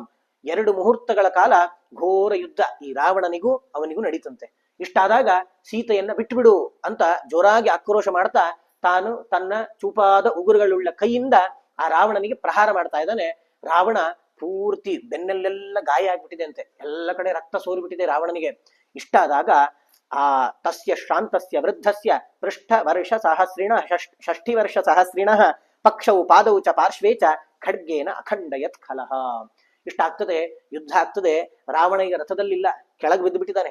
ಇಬ್ರು ಕಾಡಲ್ಲಿದ್ದಾರಂತೆ, ಜಟಾಯು ರಾವಣ. ಸೀತೆನೂ ಕೆಳಗಡೆ ಬಿದ್ದಿದ್ದಾಳೆ. ಇಷ್ಟಾದಾಗ ಯುದ್ಧ ಜೋರಾಗ್ತದೆ. ಅಷ್ಟೊತ್ತಿಗೆ ಪಾಪ ಈ ಜಟಾಯು ವೃದ್ಧ ಅಂತೆ, ಮುದುಕ. ಅವನಿಗೂ ದಶರಥನಂತೆ 60,000 ವರ್ಷ ಆಗಿದೆ ಅಂತೆ ಅವನಿದ್ದು. ಅಂಥ ಜಟಾಯುವಿನ ಈ ಪಕ್ಷವು ಪಾದವುಚ ಪಾರ್ಶ್ವೇಚ, ಮತ್ತೆ ಕೆಳಗೆ ಬಿದ್ದ ಬಿಲ್ಲನ್ನ ತಗೊಂಡು ಬಾಣಗಳಿಂದ ಅವನ 2 ರೆಕ್ಕೆಗಳನ್ನ, 2 ಕಾಲುಗಳನ್ನ ಕತ್ತರಿಸಿ ಬಿಡ್ತಾನಂತೆ. ಈ ರೀತಿ 2 ರೆಕ್ಕೆ ಇಲ್ಲ, 2 ಕಾಲಿಲ್ಲ. ಪಕ್ಷಿಗಳಿಗೆ ಏನಿಲ್ಲ ಅಂತಂದ್ರು ರೆಕ್ಕೆ ಒಂದಿದ್ರೆ ಹಾರ್ಕೊಂಡು ಹೋಗ್ತವೆ, ಇಲ್ಲಂದ್ರೆ ಕಾಲಲ್ಲಾದ್ರೂ ನಡ್ಕೊಂಡು ಹೋಗುದು. ಈ ರೆಕ್ಕೆಗೆ ಕಾಲು, ಪಕ್ಷಿಗೆ ಜಟಾಯುವಿಗೆ ಕಾಲನ್ನು ಮತ್ತು ರೆಕ್ಕೆಗಳನ್ನು ಎರಡನ್ನೂ ಕೂಡ ರಾವಣ ಕತ್ತರಿಸಿ ಬಿಟ್ಟ. ಈ ರೀತಿ ಮಂದಚೇಷ್ಟಂ ನಿಪತಿತಂ ರಾಮಮಿತ್ರಂ ಪತತ್ರಿಣಂ ಮಾಯಾ ಸೀತಾ ತಮಾಶ್ಲಿಷ್ಯ ವಿಲಲಾಪ ಶುಕಾಲಪ. ಅವಳು ಸೀತೆ ಕೆಳಗೆ ಬಿದ್ದಿದ್ದಾಳಂತೆ, ಜಟಾಯು ಆ ಕಡೆ ಬಿದ್ದು ಬಿಟ್ಟಿದ್ದಾನೆ. ಅವನಿಗೆ ಅದು ಪಕ್ಷಿ ಎನ್ನುವುದೇ ಗೊತ್ತಾಗ್ತಿಲ್ಲಂತೆ, ರೆಕ್ಕೆಗಳೇ ಇಲ್ಲ, ಕಾಲಿಲ್ಲ, ಯಾವುದೋ ಮಧ್ಯದ ಶರೀರ ಅಷ್ಟೇ ಇದೆ. ಪಾಪ ವಿಲ ಒದ್ದಾಡ್ತಾ ಇದ್ದಾನೆ. ಮಂದಚೇಷ್ಟಂ, ಸ್ವಲ್ಪ ಶರೀರದಲ್ಲಿ ಯಾವ ಚೇಷ್ಟೆಗಳೂ ಇಲ್ಲಂತೆ. ಅಂಥ ನಿಪತಿತಂ ರಾಮಮಿತ್ರಂ, ರಾಮನಿಗೆ ಅತ್ಯಂತ ಪ್ರಿಯನಾದವನು ಜಟಾಯು. ಅಂಥ ಜಟಾಯುವನ್ನ ನೋಡಿ ಬಹಳಷ್ಟು ದುಃಖಗೊಂಡು ಸೀತೆ ಅವನನ್ನ ಅಪ್ಪಿಕೊಳ್ತಾಳಂತೆ. ತನ್ನ ತಂದೆ ಸ್ಥಾನದಲ್ಲಿ ಇರೋನು ನನಗಾಗಿ ಇಷ್ಟು ಒದ್ದಾಡಿದೆಯಲ್ಲಪ್ಪ ನೀನು ಅಂತ ಹೇಳಿ ಅಪ್ಪಿಕೊಂಡು ಜೋರಾಗಿ ಕಣ್ಣೀರನ್ನಿಡ್ತಾಳಂತೆ. ಹಠೇನ ಕಠಿಣಾತ್ಮ ಸ ತಾಮ್ ಆಕೃಷ್ಯ ನಿಶಾಚರ ಗೃಹೀತ್ವಾ ಆಕಾಶಮಾಕ್ರಮ್ಯ ಪ್ರಯಯೌ ವಾಯುವೇಗವಾನ್. ಇಷ್ಟಾದ ಕೂಡ್ಲೆ ಆ ಸೀತೆ ಜಟಾಯು ಹತ್ರ ಹೋಗ್ತಾ ಇದ್ರೆ ಈ ರಾವಣ ಅವಳನ್ನು ಮತ್ತೆ ಎಳ್ಕೊಂಡು ರಥದಲ್ಲಿ ಕೂಡಿಸ್ಕೊಂಡು ತಾನು ವಾಪಸ್ ಹೊರಟ, ಆಕಾಶ ಮಾರ್ಗವಾಗಿ ಹೊರಟ. ಈ ರೀತಿ ಆ ಸೀತೆ ಎಷ್ಟು ಒದರಿದ್ರೂ ಕೂಡ ಏನು ಕೆಲಸ ಆಗ್ಲಿಲ್ಲ. ಅವಳನ್ನ, ಆ ಸೀತೆಯನ್ನ ರಥದಲ್ಲಿ ಕೂಡಿಸ್ಕೊಂಡು ಆಕಾಶ ಮಾರ್ಗವಾಗಿ ತಾನು ಹೋಗೇ ಬಿಟ್ಟ. ಕೃತಾಯಾಂ ರಕ್ಷಸ ತಸ್ಯಾಂ ಚುಕ್ಷೋಭೇದಂ ಚರಾಚರಂ ಹಿರಣ್ಯಾಕ್ಷೇಣ ದೈತ್ಯೇನ ಕ್ಷೋಣ್ಯಾಮಿವ ಗರೀಯಸ. ಹಿಂದೆ ಕೃತಯುಗದಲ್ಲಿ ಹಿರಣ್ಯಾಕ್ಷ ಇಡೀ ಭೂಮಿಯನ್ನೇ ಅಪಹಾರ ಮಾಡಿ ನೀರಿನ ತನ್ನ ಕಕ್ಷೆಯನ್ನ ತಪ್ಪಿಸಿ ನೀರಲ್ಲಿ ಮುಳುಗಿಸಿಟ್ನಲ್ಲ, ಆ ರೀತಿ ಇವನು ಆ ಸೀತೆಯನ್ನ ಅಪಹಾರ ಮಾಡಿ ತಾನು ಲಂಕೆಗೆ ಒಯ್ದ. ಅವನು ಕೆಳಗೆ ಹೊಯ್ದ, ಇವನು ಮೇಲಿಂದ ಆಕಾಶ ಮಾರ್ಗವಾಗಿ ಒಯ್ದ ಅಂತನ್ನೋದನ್ನ ನಾರಾಯಣ ಪಂಡಿತಾಚಾರ್ಯರು ತಿಳಿಸ್ತಾ ಇದ್ದಾರೆ. ಇಷ್ಟಾಗ್ತದೆ, ಆಕಾಶ ಮಾರ್ಗವಾಗಿ ಹೋಗ್ತಾ ಇದ್ದಾನು. ಹೋಗ್ಬೇಕಾದ್ರೆ ಪಂಪಾ ಸರೋವರದ ಕ್ಷೇತ್ರ ಅಂದ್ರೆ ಸಾಧಾರಣ ಈಗಿನ ಹಂಪಿ, ಆ ಸ್ಥಳದಲ್ಲಿ ಆಕಾಶ ಮಾರ್ಗವಾಗಿ ಹೋಗಬೇಕಾದ್ರೆ ಇವಳು ಕೆಳಗಡೆ ನೋಡ್ತಾ ಇದ್ದಾಳಂತೆ ಸೀತೆ. ಯಾರಾದ್ರೂ ಸಿಗ್ತಾರಾ ನನ್ನನ್ನು ಕಾಪಾಡ್ಲಿಕ್ಕೆ, ಕರೆಯೋಣ ಅಂತ ಹೇಳಿ. ಯಾರು ಸಿಗೋದಿಲ್ಲಂತೆ. ವಾನರಾನ್ ಗಿರಿಶೃಂಗೇಸ ಪಂಚ ಪಂಚಾಸ್ಯ ವಿಕ್ರಮಾನ್ ಅವಲೋಕ್ಯಾಕ್ಷಿಪನ್ ಮಧ್ಯೆ ತೇಷಾಂ ಆತ್ಮೋತ್ತರೀಯಕಂ. ಅವಳು ಯಾವುದೋ ದೂರದಲ್ಲಿ 5 ಜನ ಕಪಿಗಳನ್ನು ನೋಡಿದ್ಲಂತವಳು. ಯಾರೋ ಶೂರರು ಕಪಿಗಳದ್ದಾಗಿದ್ರು ಅವರು ಅಂತ ಹೇಳಿ ಗೊತ್ತಾಗಿ ಅವಳು ತನ್ನ ಉತ್ತರೀಯವನ್ನ ಮೇಲ್ಬಟ್ಟೆಯನ್ನ ತೆಗೆದು ಹರಿದು ಅದರಲ್ಲಿ ತನ್ನ ಒಡವೆಗಳನ್ನೆಲ್ಲ ಕಟ್ಟಿ ಅದನ್ನ ಅಲ್ಲಿಗೆ ಎಸಿತಾಳಂತೆ. ಎಸೆದು ಇದನ್ನ ರಾಕ್ಷಸ ಇವನು ರಾವಣ ಗಮನಿಸ್ಲಿಕ್ಕೆ ಆಗುದಿಲ್ಲಂತೆ. ಯಾಕೆ, ಅವನು ಆದಷ್ಟು ಬೇಗ ಇಲ್ಲಿಂದ ಹೋದ್ರೆ ಸಾಕು ಅಂತ ಈಗಷ್ಟೇ ಜಟಾಯುನೊಟ್ಟಿಗೆ ಯುದ್ಧ ಮಾಡಿಬಿಟ್ಟಿದ್ದಾನೆ, ಮೈಯೆಲ್ಲ ಗಾಯ ಆಗಿಬಿಟ್ಟಿದೆ, ಬಹಳಷ್ಟು ಹೆದರ್ಬಿಟ್ಟಿದ್ದಾನವನು. ಹೀಗಿರ್ಬೇಕಾದ್ರೆ ಇಲ್ಲಿಂದ ಹೋದ್ರೆ ಸಾಕು ಅಂತ ಹೇಳಿ ಆದಷ್ಟು ಗಡಿಬಿಡಿಯಲ್ಲಿ ರಥವನ್ನ ಮುಂದೆ ಓಡಿಸ್ತಾ ಇದ್ದಾನವನು. ಈ ಸಂದರ್ಭದಲ್ಲಿ ಈ ಸೀತೆ ತನ್ನ ಬಂಗಾರಗಳನ್ನೆಲ್ಲ ಕಟ್ಟಿ ಅಲ್ಲಿಂದ ಎಸಿತಾ ಇದ್ದಾಳಂತೆ. ಇಷ್ಟಾದಾಗ ಆ 5 ಕಪಿಗಳಲ್ಲಿ ಒಬ್ಬ ಶೂರ ಕಪಿ ಹನುಮಂತ, ಅವನು ಈ ದೃಶ್ಯವನ್ನು ನೋಡ್ತಾನಂತೆ. ಈ ದೃಶ್ಯ ಮೇಲ್ಗಡೆ ಸೀತೆಯನ್ನ ಕರ್ಕೊಂಡು ರಾಕ್ಷಸ ಹೋಗ್ತಾ ಇದ್ದಾನೆ. ಈ ದೃಶ್ಯವನ್ನು ನೋಡಿ ಯಾರನ್ನೋ ಅಪಹಾರ ಮಾಡ್ತಾ ಇದ್ದಾರೆ ಅಂತ ಹೇಳಿ ತಾನು ಅವರನ್ನ ರಕ್ಷಣೆ ಮಾಡಬೇಕು ಅಂತ ಹೇಳಿ ಒಂದು ಸರ್ತಿ ಹಿಂಗೆ ಹಾರ್ಲಿಕ್ಕೆ ಹೋಗ್ತಾನಂತೆ. ಅವಾಗ ಅಲ್ಲಿದ್ದ ಸುಗ್ರೀವ ಹೇಳ್ತಾನಂತೆ, ಜಿಘಾಂಸು ರಾವಣಂ ಗಚ್ಚನ್ ವಾರಿತೋ ರವಿಸೂನುನ. ಸುಗ್ರೀವ, ಬೇಡಪ್ಪ, ಈಗಲೇ ನಾವು ಬಹಳ ತೊಂದರೆಯಲ್ಲಿದ್ದೀವಿ, ಅವ್ರು ಏನ್ ತೊಂದರೆಯಲ್ಲಿದ್ದಾರೆ ಅಂತ ಮುಂದೆ ಗೊತ್ತಾಗ್ತದೆ, ಸುಮ್ನೆ ನಾವು ಇನ್ನೊಂದು ತೊಂದರೆಯನ್ನ ಮೈ ಮೇಲೆ ಹಾಕೊಳ್ಳೋದು ಬೇಡ, ಸ್ವಲ್ಪ ನಿಲ್ಲು ಅಂತ ಹೇಳಿ ಅವನನ್ನ ತಡಿತಾನಂತೆ. ಅಂದ್ರೆ ಹನುಮಂತ ಸಾಕ್ಷಾತ್ ವಾಯುದೇವ, ಅವನಿಗೆ ಈ ಸೂರ್ಯನ ಅವತಾರನಾದಂತಹ ಸುಗ್ರೀವ ತಡಿಬೇಕಾಗಿಲ್ಲ. ಅವನಿಗೆ ಗೊತ್ತು ಏನ್ ನಡೀತಾ ಇದೆ ಅಂತ ಎಲ್ಲವೂ ಗೊತ್ತಿದೆ. ಆದರೂ ಕೂಡ ಯಾವತ್ತು ಒಬ್ಬರು ಕಷ್ಟದಲ್ಲಿರಬೇಕಾದ್ರೆ ಅವರ ರಕ್ಷಣೆಗೆ ನಾವು ನಮ್ಮ ಪ್ರಯತ್ನವನ್ನ ಮಾಡಬೇಕು ಅನ್ನೋದನ್ನ ಸೂಚಿಸ್ಲಿಕ್ಕೋಸ್ಕರ ತಾನು ಅಲ್ಲಿಂದ ಹಾರಿ ರಕ್ಷಣೆ ಮಾಡ್ತೇನೆ ಅಂತ ಹೋಗಿ ಸುಗ್ರೀವ ತಡೆದ ಮೇಲೆ ಸುಮ್ನೆ ನಿಂತಾವನು ಅಂತ.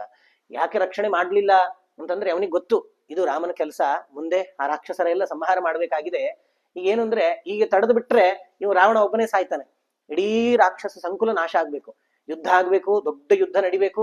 ಆ ಯುದ್ಧದಲ್ಲಿ ಎಲ್ಲಾ ಕಡೆ ಇರುವ ರಾಕ್ಷಸರು ಬರಬೇಕು, ಅವರೆಲ್ಲರ ಸಂಹಾರ ಆಗಬೇಕು ಅನ್ನುವ ದೇವರ ಸಂಕಲ್ಪವನ್ನ ಅರಿತ ಹನುಮಂತ ಅಲ್ಲಿಗೆ ಅವನು ನಿಂತ. ಇಷ್ಟಾದ ಕೂಡ್ಲೆ ನಾಗಾನ್ ನದೀನ್ ಅನುವ್ರಜ್ಯ ನದಿ ಭರ್ತಾರಮಪ್ಯಥ, ಅನೇಕ ನದಿಗಳನ್ನ ಅನೇಕ ಪರ್ವತಗಳನ್ನ ದಾಟಿ ಕೊನೆಗೆ ಸಮುದ್ರವನ್ನ ದಾಟಿ ಆ ರಾವಣ ಸೀತೆಯನ್ನ ಕರ್ಕೊಂಡು ಲಂಕಾಪಟ್ಟಣಕ್ಕೆ ಹೋಗ್ತಾ ಇದ್ದಾನವನು.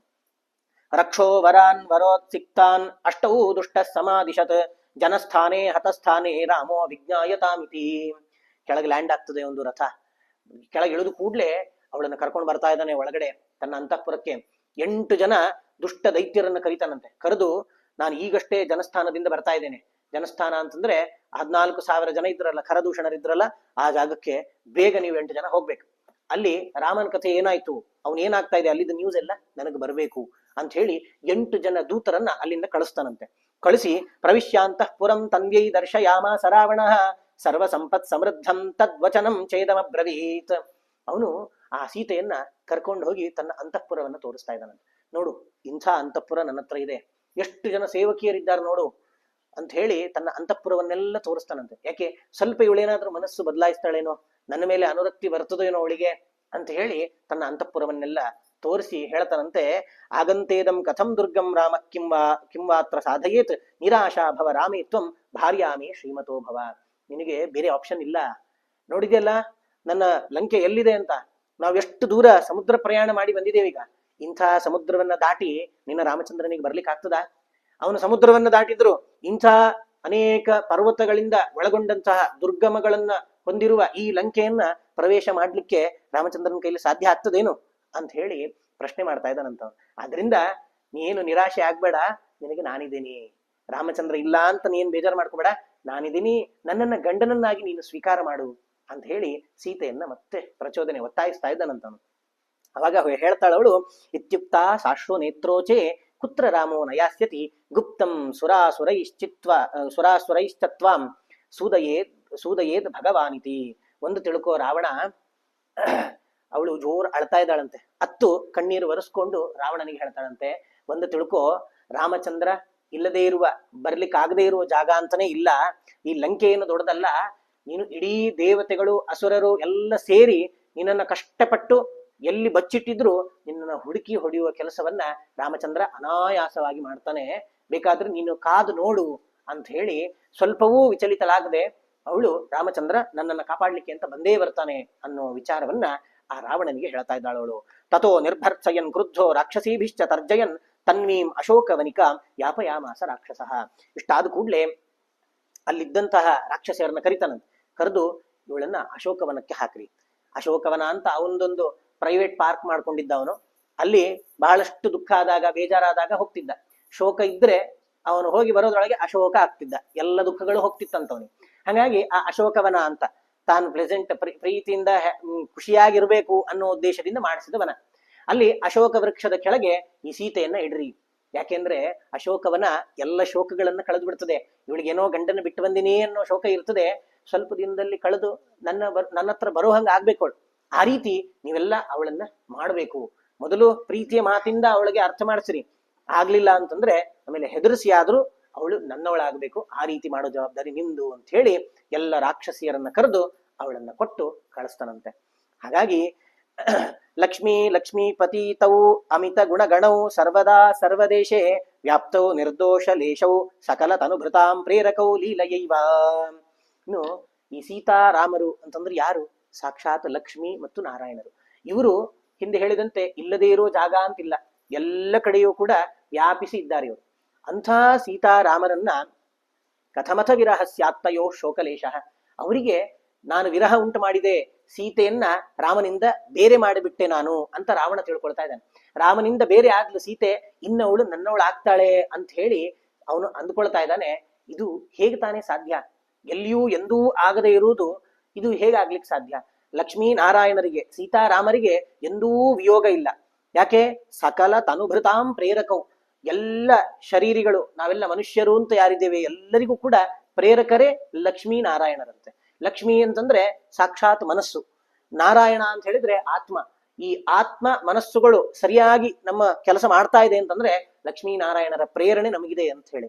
ಹಾಗಾಗಿ ಇಡೀ ಜಗತ್ತಿನಲ್ಲಿರುವ ಪ್ರತಿಯೊಬ್ಬರಿಗೂ ಪ್ರೇರಣೆ ಕೊಡುವಂತಹ ಇವರನ್ನ ಯಾರಾದ್ರೂ ಬೇರೆ ಮಾಡ್ಲಿಕ್ಕೆ ಸಾಧ್ಯನಾ? ಆದ್ರೆ ಈ ರಾವಣ ಅವರಿಬ್ಬರನ್ನೂ ಬೇರೆ ಮಾಡಿದೆ ಅಂತ ಹೇಳಿ ತಾನು ಸಂತೋಷ ಪಡ್ತಾ ಇದ್ದಾನೆ. ಈ ರೀತಿ ಆ ರಾವಣ ತಾನು ಆ ಸೀತೆಯನ್ನ ಕರ್ಕೊಂಡ್ಬಂದು ಲಂಕೆಯಲ್ಲಿ ಇರಿಸ್ಕೊಳ್ತಾ ಇದ್ದಾನೆ. ಇಷ್ಟಾದಾಗ ಮಾರೀಚನನ್ನ ರಾಮ ಕೊಂದಿದ್ದಾನೆ ದಂಡಕಾರಣ್ಯದಲ್ಲಿ ಕೊಂದು ಅಲ್ಲಿಂದ ವಾಪಸ್ ಹೊರಟಿದ್ದಾನಂತೆ. ಅವನಿಗದೇ ರಾಕ್ಷಸಂ ಮೃಗರೂಪೇಣ ಚರಂತಂ ಕಾಮರೂಪಿಣಂ ನಿಹತ್ಯ ರಾಮೋ ಮಾರೀಚಂ ತೂರ್ಣಂ ಪಥಿ ನ್ಯವರ್ತತ. ಬೇಗ ಸ್ವಲ್ಪ ಗಡಿಬಿಡಿ ಮಾಡಿ ಹೊರಟಿದ್ದಾನಂತೆ. ಯಾಕೆ?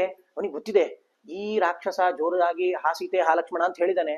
ಯಾಕೆಂದ್ರೆ ಅಷ್ಟು ಜೋರಾಗಿ ನಾನು ಮತ್ತೊಂದ್ಸತಿ ಕೂಗಿ ಇಲ್ಲ ನಾನು ಬದುಕೇ ಇದ್ದೀನಿ ಅಂತ ಹೇಳುವಷ್ಟು ಅಷ್ಟು ಸಾಮರ್ಥ್ಯ ಇಲ್ಲ. ಯಾಕೆಂದ್ರೆ ಅವನು ರಾಕ್ಷಸ ಜೋರಾಗಿ ಕೂಗಿ ಹೇಳ್ಬಿಟ್ಟ, ನಮ್ಮ ಕೈಲಿ ಹಂಗೆ ಕೂಗ್ಲಿಕ್ಕೆ ಆಗುದಿಲ್ಲ. ಹಾಗಾದ್ರೆ ಇವನು ಕೂಗಿದ್ದು ಅವ್ರಿಗೆ ಕೇಳೇ ಇರ್ತದೆ, ಅವ್ರಿಗೆ ಕೇಳಬೇಕು ಅಂತಾನೆ ಕೂಗಿದಾನ ಇವನು. ಹಿಂಗ್ ಕೇಳಿ ಸೀತೆ ಲಕ್ಷ್ಮಣನೇನಾದ್ರೂ ಕಳಿಸ್ಬಿಟ್ರೆ, ಹಾಗಾಗಿ ನಾನು ಶೀಘ್ರವಾಗಿ ಹೋಗ್ಬೇಕು ಅಂತ ಹೇಳಿ ರಾಮಚಂದ್ರ ಅಲ್ಲಿಂದ ವೇಗವಾಗಿ ಬರ್ತಾ ಇದ್ದಾನಂತೆ. ಬರ್ತಾ ತಸ್ಯ ಸಂತ್ವರಮಾಣಸ್ಯ ದ್ರಷ್ಟುಕಾಮಸ್ಯ ಮೈಥಿಲಿಂ ಕ್ರೂರಸ್ವನೋಥ ಗೋಮಾಯು ವಿನನಾದಾಸ್ಯ ಪೃಷ್ಠತಃ. ಇವನು ವೇಗವಾಗಿ ಬರ್ತಾ ಇದ್ದಾನೆ. ಬರಬೇಕಾದ್ರೇನೆ ಇವನು ಹಿಂದಿಂದ ಜೋರಾಗಿ ನರಿ ಕೂಗ್ತಾ ಇದೆ ಅಂದ್ರೆ ಅದು ಅಪಶಕುನ, ದುಷ್ಟಶಕುನ. ಈ ರಾಮನಿಗೆ ಗಾಬರಿ ಆಗ್ತದೆ. ಅಲ್ಲ, ನಾನು ಸೀತೆಯನ್ನ ನೋಡ್ಬೇಕು ಅಂತ ಇಷ್ಟ ಆತುರನ ಪಟ್ಟು ಹೊರಟಿದ್ದೇನೆ, ಇದೆಂತಹ ಅಪಶಕುನ ಬರ್ತಾ ಇದೆ. ಬೇರೆ ಬೇರೆ ಅಪಶಕುನಗಳು ರಾಮಚಂದ್ರನಿಗೆ ಕಾಣ್ಲಿಕ್ಕೆ ಪ್ರಾರಂಭ ಆಯ್ತಂದೆ. ಇಷ್ಟ ಆಗ್ತದೆ. ದೇವರೇ, ಆ ಸೌಮಿತ್ರಿ ಸ್ವರಂ ಶುತ್ವ ತಾಂಚ ಹಿತ್ವಾಥ ಮೈಥಿಲಿಂ. ಈ ಸ್ವರವನ್ನ ರಾಕ್ಷಸನ ಮಾತನ್ನ ಆ ಲಕ್ಷ್ಮಣ ಕೇಳಿ ಅವನಂತೂ ಬರಬಾರದಪ್ಪ, ಇನ್ನು ಅವನು ಹೊರಟು ಬಿಟ್ರೆ ಅಲ್ಲಿಂದ ಸೀತೆಗೆ ಅಪಾಯ ಕಟ್ಟಿಟ್ಟ ಬುತ್ತಿ. ಹಾಗಾಗಿ ಲಕ್ಷ್ಮಣ ಬರದೇ ಇರುವ ಹಾಗೆ ಆಗ್ಬೇಕು. ಲಕ್ಷ್ಮಣ ಈ ಮಾತನ್ನ ಕೇಳಿರ್ಬಾರ್ದು. ಈ ರಾಕ್ಷಸ ಜೋರಾಗಿ ಹೇಳಿದ್ದನ್ನ ಲಕ್ಷ್ಮಣ ಕೇಳದೇ ಇರ್ಲಿ ಅಂತ ಹೇಳಿ ಅಂದುಕೊಂಡು ತಾನು ಅಲ್ಲಿಂದ ಹೊರಟಿದಾನಂತೆ. ಹೊರಟು ತಾನು ಸ್ವಲ್ಪ ಮುಂದೆ ಬರ್ತಾ ಇದ್ದಾಗ್ಲೇನೆ ಎದುರುಗಡೆಯಿಂದ ಯಾರೋ ಬರ್ತಾ ಇರೋ ಹಾಗೆ ಕಾಣಿಸ್ತಾ ಇದೆ ಅಂತೆ. ಯಾರು ಅಂತ ಹತ್ತಿರ ಹೋಗಿ ನೋಡಿದ್ರೆ ಲಕ್ಷ್ಮಣ ಆಗ್ಲೇ ಬಂದ್ಬಿಟ್ಟಿದ್ದಾನೆ. ರಾಮಚಂದ್ರನಿಗೆ ಅಲ್ಲೇ ಮನಸ್ಸು ಅರ್ಧ ಬಿದ್ದೋಯ್ತಂತೆ. ಯಾಕೆ? ಲಕ್ಷ್ಮಣ ಅಲ್ಲಿರೋವರೆಗೆ ನನಗೊಂದು ಧೈರ್ಯ, ಸೀತೆಗೆ ಯಾರು ಏನು ಮಾಡ್ಲಿಕ್ಕೆ ಸಾಧ್ಯ ಇಲ್ಲ ಅಂತ. ಆದ್ರೆ ಲಕ್ಷ್ಮಣನೇ ಬಂದ, ಬೇಡದಾಗಿರೋ ಅಪಶಕುನಗಳೆಲ್ಲ ಕಾಣ್ತಾ ಇದೆ. ಹೀಗಿರ್ಬೇಕಾದ್ರೆ ಸೀತೆಗೆ ಅವಶ್ಯವಾಗಿ ಏನಾದ್ರೂ ಹಾಗೆ ಇರುತ್ತದೆ ಅಂತ ಹೇಳಿ ಮನಸ್ಸಲ್ಲಿ ದುಃಖ ಬಂದರೂ ಅದನ್ನ ಗಟ್ಟಿಯಾಗಿ ತಡ್ಕೊಂಡು ಲಕ್ಷ್ಮಣನನ್ನ ಹತ್ರ ಹೋಗಿ ಕೇಳ್ತಾನಂತೆ. ಅಹೋ ಲಕ್ಷ್ಮಣ ಗರ್ಹ್ಯಂತೆ ಕೃತಂ ಯತ್ವಂ ವಿಹಾಯತಾಂ ಸೀತಾಂ ಇಹಾಗತಃ ಸೌಮ್ಯ ಕಚ್ಚಿತ್ ಸ್ವಸ್ತಿ ಭವೇದಿತಿ. ಅಲ್ಲೋ ಲಕ್ಷ್ಮಣ, ಎಂಥ ಕೆಲಸ ಮಾಡ್ಬಿಟ್ಯಪ್ಪ. ನಾನು ಆಜ್ಞೆ ಮಾಡಿ ಹೋಗಿದ್ನಲ್ಲ ಸೀತೆಯನ್ನ ಬಿಟ್ಟು ಬರಬಾರ್ದು, ಅಲ್ಲೇ ಇದ್ದು ಸೀತೆಯನ್ನ ನೋಡ್ಕೊ ನಾ ಬರೋವರೆಗೂ ಅಂತ ಹೇಳಿ. ನಾನು ಬಂದೇ ಇಲ್ಲ, ನೀನ್ ಯಾಕಪ್ಪ ಓಡಿ ಬಂದಿ? ಎಂಥ ಗರ್ಹ್ಯಂ, ಬಯಸ್ಕೊಳ್ಳುವಂತಹ ಕೆಲಸವನ್ನು ಮಾಡಿದೆ ಅಂತ ಹೇಳ್ತೇವಲ್ಲ, ಆ ರೀತಿ ಗರ್ಹ್ಯವಾದಂತಹ ಈ ಕೆಲಸವನ್ನ ಮಾಡಿಬಿಟ್ಟಿಯಲ್ಲ ನೀನು. ಇದರಿಂದ ಏನು ಸ್ವಸ್ತಿ ಸ್ವಸ್ತಿ ಭವೇದಿ ಕಚ್ಚಿತ್ ಸ್ವಸ್ತಿ ಭವೇದಿತಿ, ಇದರಿಂದ ಏನು ಮಂಗಳ ಆಯ್ತು ಅಂತ ಇಂಥ ಕೆಲಸ ಮಾಡಿಬಿಟ್ಟಿ ನೀನು ಅಂತ ಹೇಳಿ, ನಮೇಸ್ತಿ ಸಂಶಯೋ ವೀರ ಸರ್ವಥಾ ಜನಕಾತ್ಮಜ ವಿನಷ್ಟ ಭಕ್ಷಿತ ವಾಪಿ ರಾಕ್ಷಸೈ ವನಚಾರಿಭಿ. ದಂಡಕಾರಣ್ಯ ದೊಡ್ಡ ರಾಕ್ಷಸರ ಸ್ಥಾನ ಅದು. ಇಂಥ ರಾಕ್ಷಸರಿರುವ ಜಾಗದಲ್ಲಿ ಅವಳೊಬ್ಬಳನ್ನೇ ಬಿಟ್ಟು ಬಂದಿದೆಯಲ್ಲ ನೀನು. ವಿನಷ್ಟ ಭಕ್ಷಿತ, ಅವಳು ಒಂದೋ ಯಾರೋ ಬಂದು ನಾಶಪಡಿಸ್ಬಿಡ್ತಾರೆ, ಅಥವಾ ರಾಕ್ಷಸರು ಅಂತಾದ್ರೆ ಅವಳನ್ನು ತಿಂದುಬಿಟ್ರೆ ನನ್ನ ಗತಿ ಏನಪ್ಪಾ ಅಂತ ಹೇಳಿ ಆ ಲಕ್ಷ್ಮಣನಿಗೆ ಕೇಳ್ತಾ ಇದ್ದಾನೆ ರಾಮಚಂದ್ರ. ಪಾಪ ಲಕ್ಷ್ಮಣ ಎಲ್ಲಾ ಕಡೆಯಿಂದ ಸಿಕ್ಕಿ ಬಿದ್ದುಬಿಟ್ಟಿದ್ದಾನೆ. ಅಲ್ಲಿ ಸೀತೆ ಬೇಡದಾಗಿರೋ ಚುಚ್ಚು ಮಾತುಗಳನ್ನ ಆಡಿದ್ಲು, ಇಲ್ಲಿ ಬಂದ್ರೆ ರಾಮ ಈ ರೀತಿ ಆಡ್ತಾ ಇದ್ದಾನೆ. ಅವನು ಹೇಳ್ತಾನೆ, ನ ಸ್ವಯಂ ಕಾಮಕಾರೇಣ ತಾಂ ತ್ಯಕ್ವಾಹಂ ಯಹಾಗತಃ ಪ್ರಚೋದಿತಸ್ತಯೈವೋಗ್ರೈಹಿ ತ್ವತ್ಸಕಾಶಂ ಯಹಾಗತಃ. ಲಪ್ಪ ಅಣ್ಣ, ನಿನ್ನ ಆಜ್ಞೆ ಇದೆ ನನಗೆ ಗೊತ್ತು, ನಿನ್ನ ಆಜ್ಞೆಯನ್ನ ಮುರಿಬಾರ್ದು, ನಿನ್ನ ಆಜ್ಞೆಯನ್ನ ಭಂಗಗೊಳಿಸಬಾರ್ದು ಅಂತ ನನಗೂ ಗೊತ್ತಿದೆ. ಆದ್ರೆ ಏನು ಮಾಡ್ಲಿ ಅಣ್ಣ, ಅತ್ತಿಗೆ ಬಹಳಷ್ಟು ಕೆಟ್ಟ ಮಾತುಗಳಿಂದ ನನ್ನನ್ನು ಚುಚ್ಚಿದ್ಲು, ನಂಗೆ ಬಹಳಷ್ಟು ಬೇಜಾರಾಯ್ತು, ಅದಕ್ಕಾಗಿ ನಾನು ಬಿಟ್ಟು ಬರಲೇಬೇಕಾಯ್ತು. ಭಾವೋ ಮಯಿ ತವಾತ್ಯರ್ಥಂ ಪಾಪ ಏವ ವಿಶೇಷತಃ ವಿನಷ್ಟೇ ಭ್ರಾತರಿ ಪ್ರಾಪ್ತುಂ ನಚತ್ವಂ ಮಾಂ ಅವಾಪ್ಸ್ಯಸೆ. ನೀನು ನನಗೋಸ್ಕರ ಕಾಡಿಗೆ ಅಂತ ಬಂದಿದ್ದೀನಿ ನೀನು ಲಕ್ಷ್ಮಣ, ನಾನು ಯಾವತ್ತೂ ಕೂಡ ನಿನ್ನವಳಾಗೋದಿಲ್ಲ. ಆ ರಾಮ ಇಲ್ಲದೇ ಇರುವ ಸಂದರ್ಭಕ್ಕೋಸ್ಕರ ನೀನು ಕಾಯ್ತಾ ಇದ್ಯಲ್ಲ, ಇಂತಹ ಸಂದರ್ಭಕ್ಕೋಸ್ಕರ ಕಾಯ್ತಾ ಇದ್ಯಲ್ಲ, ನಾನು ಎಂದೂ ನಿನಗೆ ಸಿಗೋದಿಲ್ಲ ಅಂತೆಲ್ಲ ಮಾತಾಡಿದ್ಲು ಅತ್ತಿಗೆ. ಇದನ್ನು ಕೇಳಿ ನನಗೆ ಬಹಳ ಬೇಜಾರಾಯ್ತು, ಸಿಟ್ಟು ಬಂತು. ಕ್ರೋಧಾತ್ ಪ್ರಸ್ಫುರಮಾಣೋಷ್ಠ ಆಶ್ರಮಾತ್ ಅಭಿನಿರ್ಗತಃ. ಇಷ್ಟು ಕೇಳಿದ ಮೇಲೆ ನನಗೆ ಸಿಟ್ಟು ಬಂತು, ಬಾಯಿಗೆ ನಾಲಿಗೆ ಕಚ್ಕೊಂಡೆ, ಕಣ್ಣಲ್ಲೆಲ್ಲ ಕೆಂಪಾಯ್ತು ನಂದು. ಸಿಟ್ಟು ಮಾಡ್ಕೊಂಡು ನಾನು ಆ ಆಶ್ರಮವನ್ನು ಬಿಟ್ಟು ನಾನು ಇಲ್ಲಿಗೆ ಬಂದೆ ಅಂತ ಹೇಳಿ ಲಕ್ಷ್ಮಣ ಹೇಳ್ತಾ ಇದ್ದಾನೆ. ಆದ್ರೆ ಏನ್ ಮಾಡೋದು, ಆಗಿದ್ದಾಯ್ತು, ಬೇಗ ಹೋಗೋಣ, ಈಗ ಬೇಗ ಹೋಗಿ ಸೀತೆಗೆ ಏನಾಗದೇ ಆಗಿಲ್ಲಲ್ಲ ಅದನ್ನ ಒಂದು ಸರಿಯಾಗಿ ಹೋಗಿ ನೋಡೋಣ ಅಂತ ಹೇಳಿ ಅಲ್ಲಿಂದ ಆದಷ್ಟು ಬೇಗ ರಾಮ ಲಕ್ಷ್ಮಣರು ಇಬ್ಬರೂ ಕೂಡ ಅಲ್ಲಿಂದ ಹೊರಟು ಬರ್ತಾ ಇದ್ದಾರೆ. ಬಂದು ಕೂಡಲೇ ಆಶ್ರಮವನ್ನು ನೋಡ್ತಾರೆ. ಆಶ್ರಮದಲ್ಲಿ ಯಾರು ಇಲ್ಲ. ರುದಂತಂ ಇವ ವೃಕ್ಷೈಶ್ಚ ಗ್ಲಾನ ಪುಷ್ಪ ಮೃಗದ್ವಿಜಂ. ಎಲ್ಲ ಹುಡುಕ್ತಾನೆ, ಅಲ್ಲೆಲ್ಲ ದರ್ಬೆ ಹಾಸಿದ್ದು ಹಂಗೆ ಹಾಸಿಯೇ ಇದೆ, ಎಲ್ಲ ಹಾಕಿದ್ದ ಚಾಪೆಗಳು ಆ ಕಡೆ ಚಲ್ಲಾಪಿಲ್ಲಿ ಆಗಿವೆ. ಎಲ್ಲಿ ನೋಡಿದ್ರು ಸೀತೆ ಸಿಗ್ತಾ ಇಲ್ಲ. ಅಲ್ಲ, ಕೆಲವೊಮ್ಮೆ ಈ ಗಂಡ ಬರ್ಬೇಕಾದ್ರೆ ನಾನು ಬಚ್ಚಿಟ್ಕೊಂಡು ಗಂಡನಿಗೆ ಹೆದರ್ಸ್ಬಿಡ್ತೀನಿ ಅಂತ ಆ ರೀತಿ ಆಟ ಆಡ್ತಾ ಇದ್ದಾಳ ಸೀತೆ ಅಂತ ಹೇಳಿ ಸೀತೆ ಸೀತೆ ಅಂತ ಎಲ್ಲ ಕಡೆ ಕರಿತಾನಂತೆ.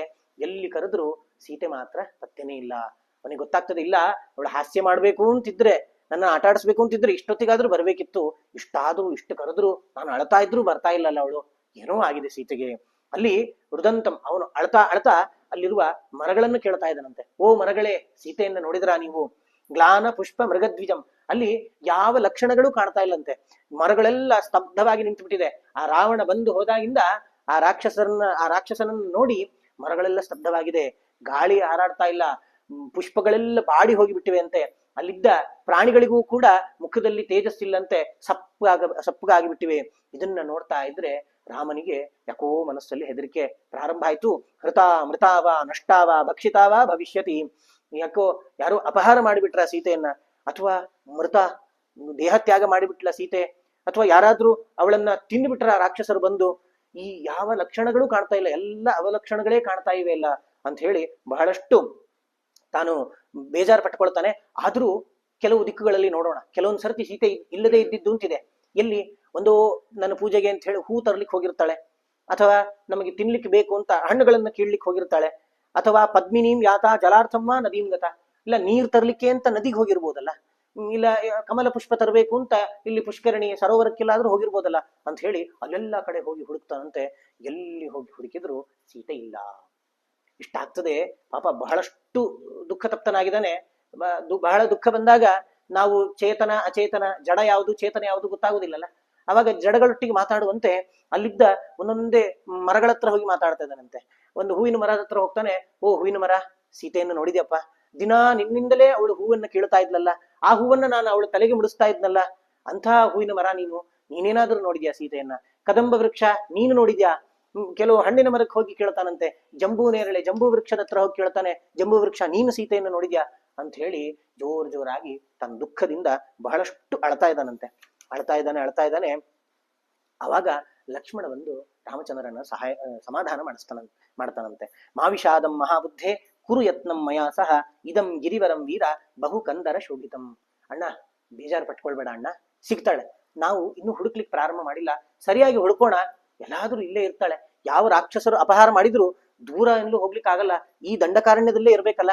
ನಾವು ಇಡೀ ದಂಡಕಾರಣ್ಯವನ್ನ ಹುಡ್ಕೋಣ ಅಂತ ಹೇಳಿ ನೀನು ದುಃಖ ಪಡಬೇಡ.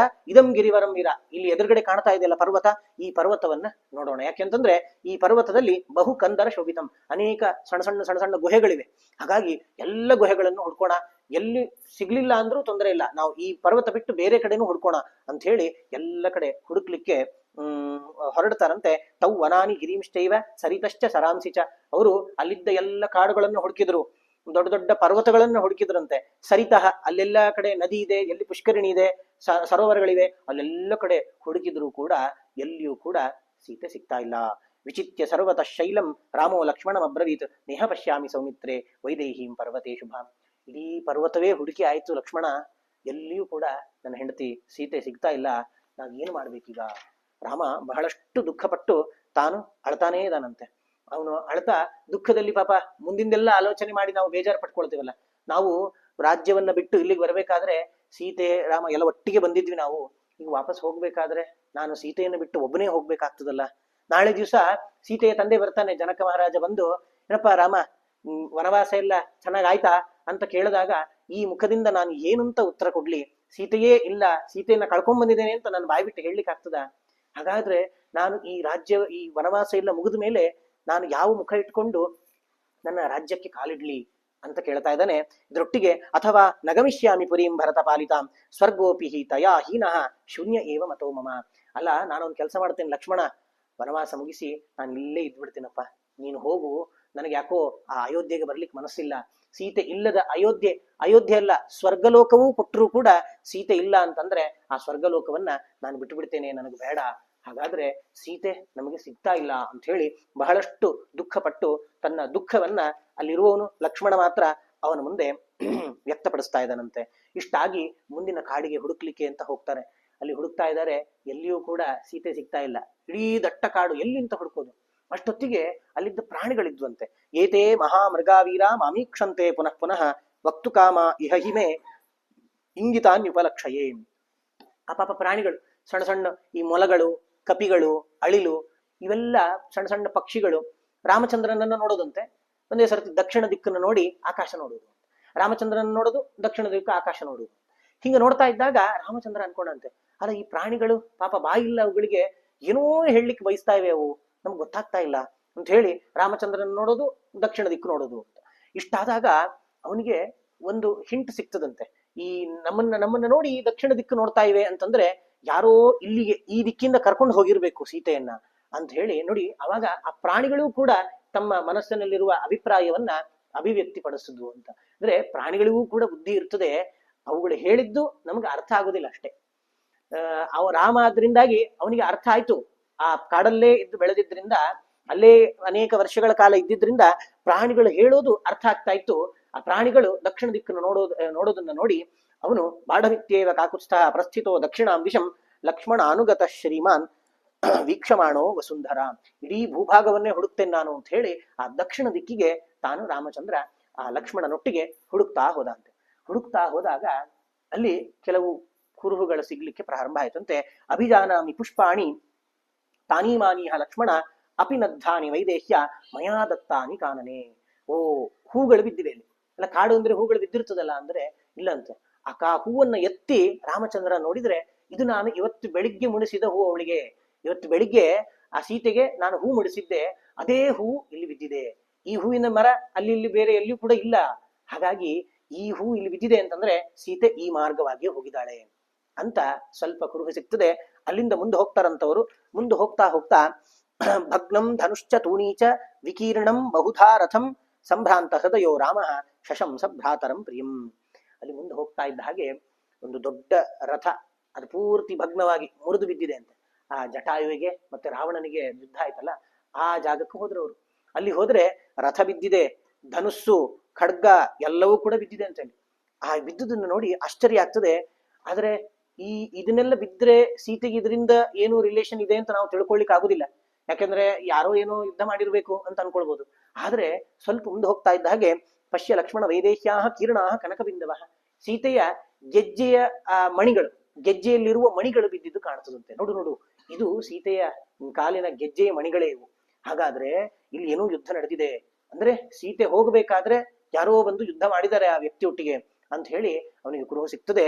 ಅಲ್ಲಿಂದ ವಿಶೀರ್ಣಂ ಪತಿತಂ ಭೂಮೌ ಕವಚಂ ಕಸ್ಯ ಕಾಂಚನಂ, ಅಲ್ಲಿ ಕವಚ ಕಾಣುತ್ತದಂತೆ. ಆ ರಾವಣ ತೊಟ್ಟ ಕವಚ ಬಿದ್ದು ಸೀಳಿ ಬಿದ್ದು ಬಿಟ್ಟಿದೆ ಅಂತೆ. ಅಂದ್ರೆ ಆ ಜಟಾಯು ಆ ಕವಚವನ್ನ ಮುರಿದು ಬಿಟ್ಟಿದ್ದ ಅವನು. ಆ ಬಿದ್ದ ಕವಚ ಆ ರಾಮನಿಗೆ ಸಿಗ್ತದೆ.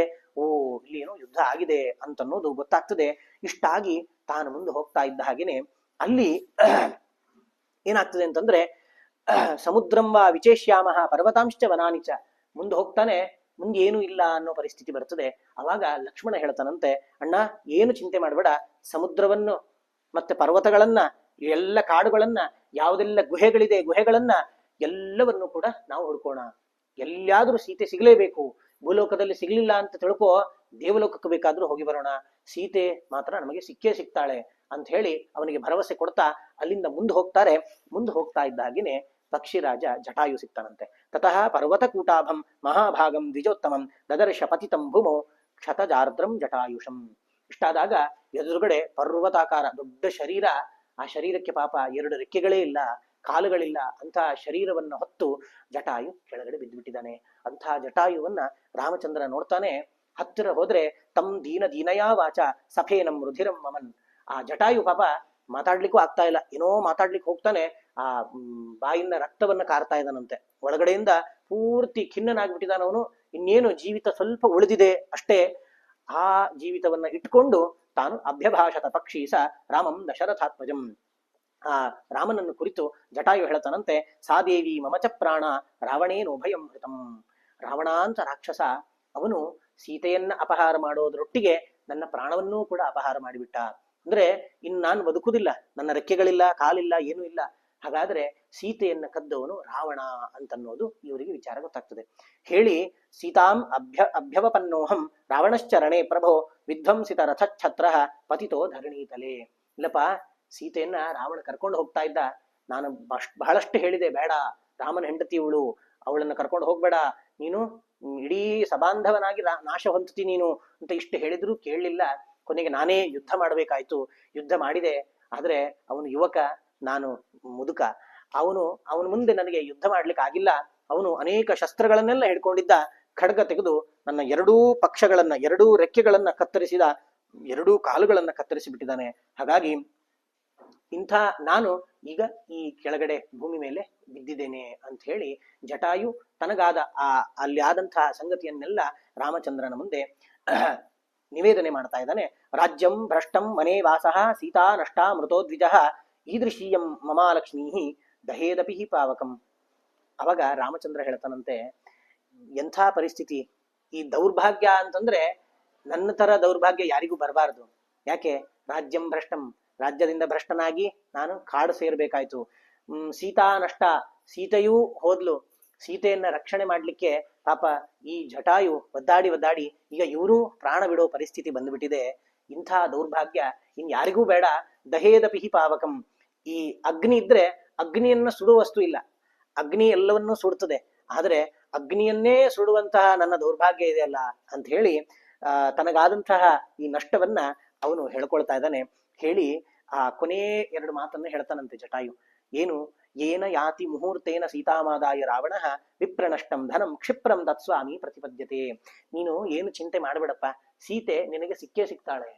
ಹೆಂಗೆ ಸಿಗ್ತಾಳಪ್ಪ ಅಂತಂದ್ರೆ, ಅವನು ರಾವಣ ಬಂದು ಏನು ಒಂದು ಮುಹೂರ್ತದಲ್ಲಿ ಒಯ್ದ ಅಲ್ಲ, ಅದು ವಿಂದ ಅಂತ ಮುಹೂರ್ತ.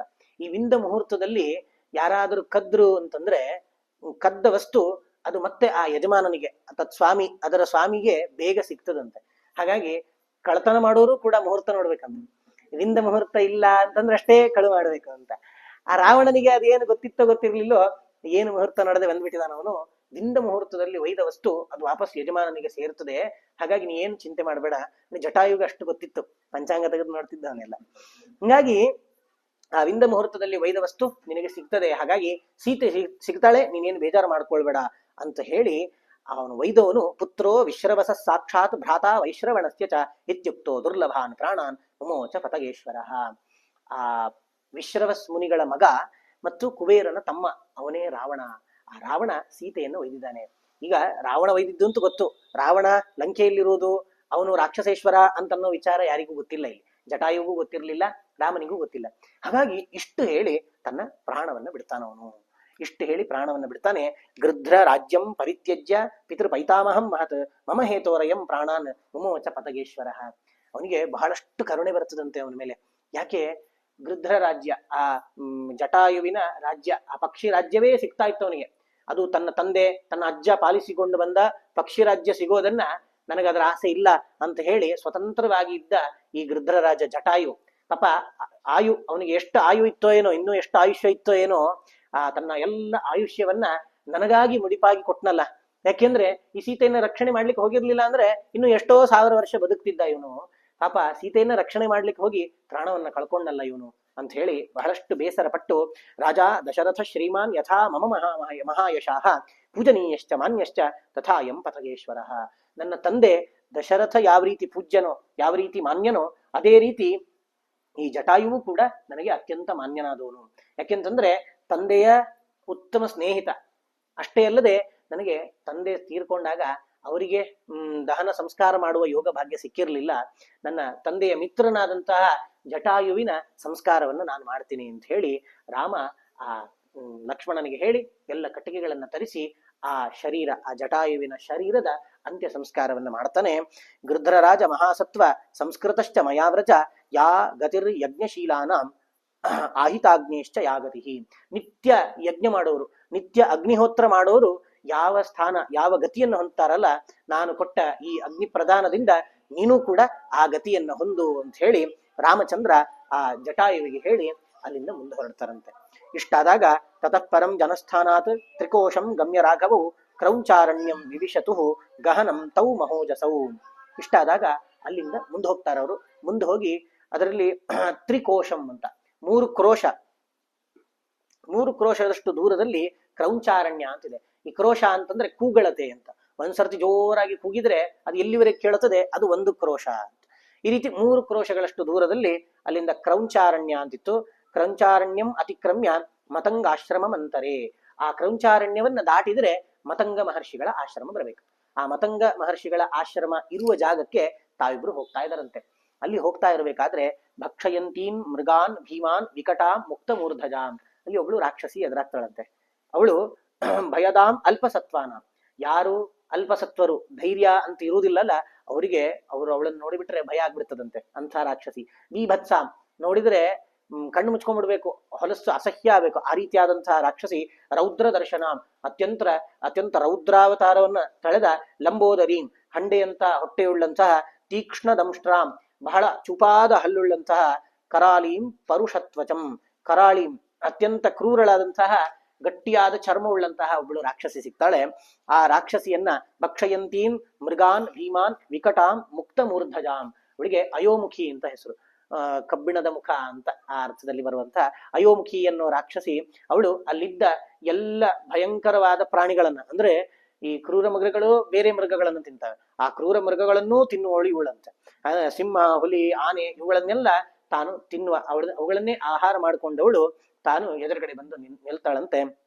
ಆ ಅಯೋಮುಖಿ ರಾಕ್ಷಸಿ ಬಂದವಳೆ ಲಕ್ಷ್ಮಣನನ್ನ ಹಿಡ್ಕೊಂಡ್ಬಿಡ್ತಾಳಂತೆ. ಲಕ್ಷ್ಮಣನನ್ನ ಹಿಡ್ಕೊಂಡು ಏಹಿ ರಂಸ್ಯಾವಹೇತ್ಯುಕ್ತ ಸಮಾಲಭತ ಲಕ್ಷ್ಮಣಂ, ಲಕ್ಷ್ಮಣನನ್ನ ಹಿಡ್ಕೊಂಡು ಬಾ ನನ್ನ ಗಂಡ ಆಗು ಅಂತ ಹೇಳಿ ಅವನನ್ನ ಕೇಳ್ತಾ ಇದ್ದಾಳಂತೆ. ಅಂದ್ರೆ ಏನು ಇದೇ ಇಲ್ಲ, ಬಂದ ಕೂಡ್ಲೆ ನೀನ್ ಚೆನ್ನಾಗಿದೆಯಲ್ಲ ನಡಿ, ನಾವಿಬ್ರು ಮದುವೆ ಮಾಡ್ಕೊಂಡು ರಂಸ್ಯಾವಹೇ, ನಾವಿಬ್ರು ವಿಹಾರ ಮಾಡೋಣ ಅಂತ ಹೇಳಿದ್ಲಂತೆ.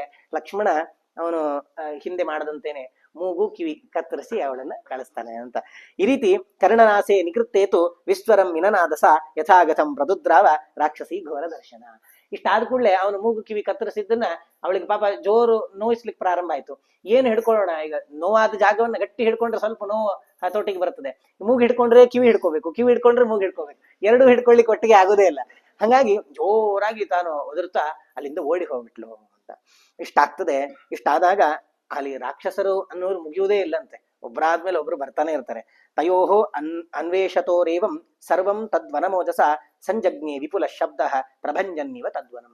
ಇಷ್ಟಾದ ಕೂಡಲೇ ಜೋರಾಗಿ ಶಬ್ದ ಬರ್ತಾ ಇದೆ ಅಂತೆ. ಶಬ್ದ ಅಂತಂದ್ರೆ ಈ ಮರಗಳು ತುಂಡರಿಸುವ ಶಬ್ದ, ಮರಗಳು ಮುರಿಯುವಂತಹ ಶಬ್ದ, ಮರಗಳು ಮುರಿಯುವಂತಹ ಕಟ ಕಟ ಕಟ ಅಂತ ಶಬ್ದಗಳು ಬರ್ತಾ ಇದೆ. ಏನು ಅಂತ ನೋಡಿದ್ರೆ ಅಲ್ಲಿಂದ ಮರಗಳೆಲ್ಲ ಒಂದಾದ್ಮೇಲೆ ಒಂದು ಬೀಳ್ತಾ ಇವೆ ಅಂತೆ. ಮರಗಳೆಲ್ಲ ಏನು ಬೀಳ್ತಾ ಇದೆ, ಯಾಕೆ ಬೀಳ್ತಾ ಇದೆ ಅಂತ ನೋಡಿದ್ರೆ 2 ಕೈಗಳಂತೆ, ದೊಡ್ಡ ಗಾತ್ರದ 2 ಕೈಗಳು ಹತ್ರ ಬರ್ತಾ ಇವೆ. ಈ ರಾಮ ಲಕ್ಷ್ಮಣರು ನೋಡಿದ್ರು ಎರಡು ಕೈ ಹತ್ರ ಬಂದು ಅವರಿಬ್ಬರನ್ನು ಹಿಡ್ಕೊಂಡ್ಬಿಡ್ತಾನೆ. ಅಂದ್ರೆ ಶರೀರ ಇಲ್ಲ, ಬರೀ ಎರಡು ಕೈಗಳು, ಭುಜ ಎಲ್ಲಿದೆ ಅಂತ ಕಾಣಿಸ್ತಾ ಇಲ್ಲಂತೆ. ಏನೋ ದೊಡ್ಡ ಪೈಪ್ ಹಚ್ಚಿ ನೀರು ಬಿಡೋರು ಇರ್ತಾರಲ್ಲ, ಏನೋ ಪೈಪ್ದು ಅದು ಅಂತ್ಯನೇ ಕಾಣೋದಿಲ್ಲ, ಆ ರೀತಿ ಎರಡು ಕೈಗಳು ಬಂದ್ಬಿಟ್ಟಿವೆ, ಇಬ್ಬರನ್ನು ಹಿಡ್ಕೊಂಡ್ಬಿಟ್ಟಿದೆ, ಅವ್ರನ್ನ ಕರ್ಕೊಂಡು ಹೋಗ್ತಾ ಇದೆ ಅಂತೆ. ಕರ್ಕೊಂಡು ಹೋದ್ರೆ ಈಗ ಬರ್ತದೆ ಶರೀರ, ಈಗ ಬರ್ತದೆ, ಈಗ ಬರ್ತದೆ, ನೋಡಿದ್ರೆ ಬರ್ತಾನೆ ಇಲ್ಲ. ಇವರು ಬಸ್ಸಲ್ಲಿ ಕೂತಂಗೆ ಎಲ್ಲೋ ದೂರದವರೆಗೆ ಹೋಗ್ತಾನೆ ಇದಾರಂತೆ. ಅವನು ಹೋದ್ಮೇಲೆ ಕೊನೆಗೆ ಕೈ ಬಂದು ನಿಲ್ತದಂತೆ. ಎದುರುಗಡೆ ದೊಡ್ಡ ರಾಕ್ಷಸ ಇರ್ತಾನಂತೆ.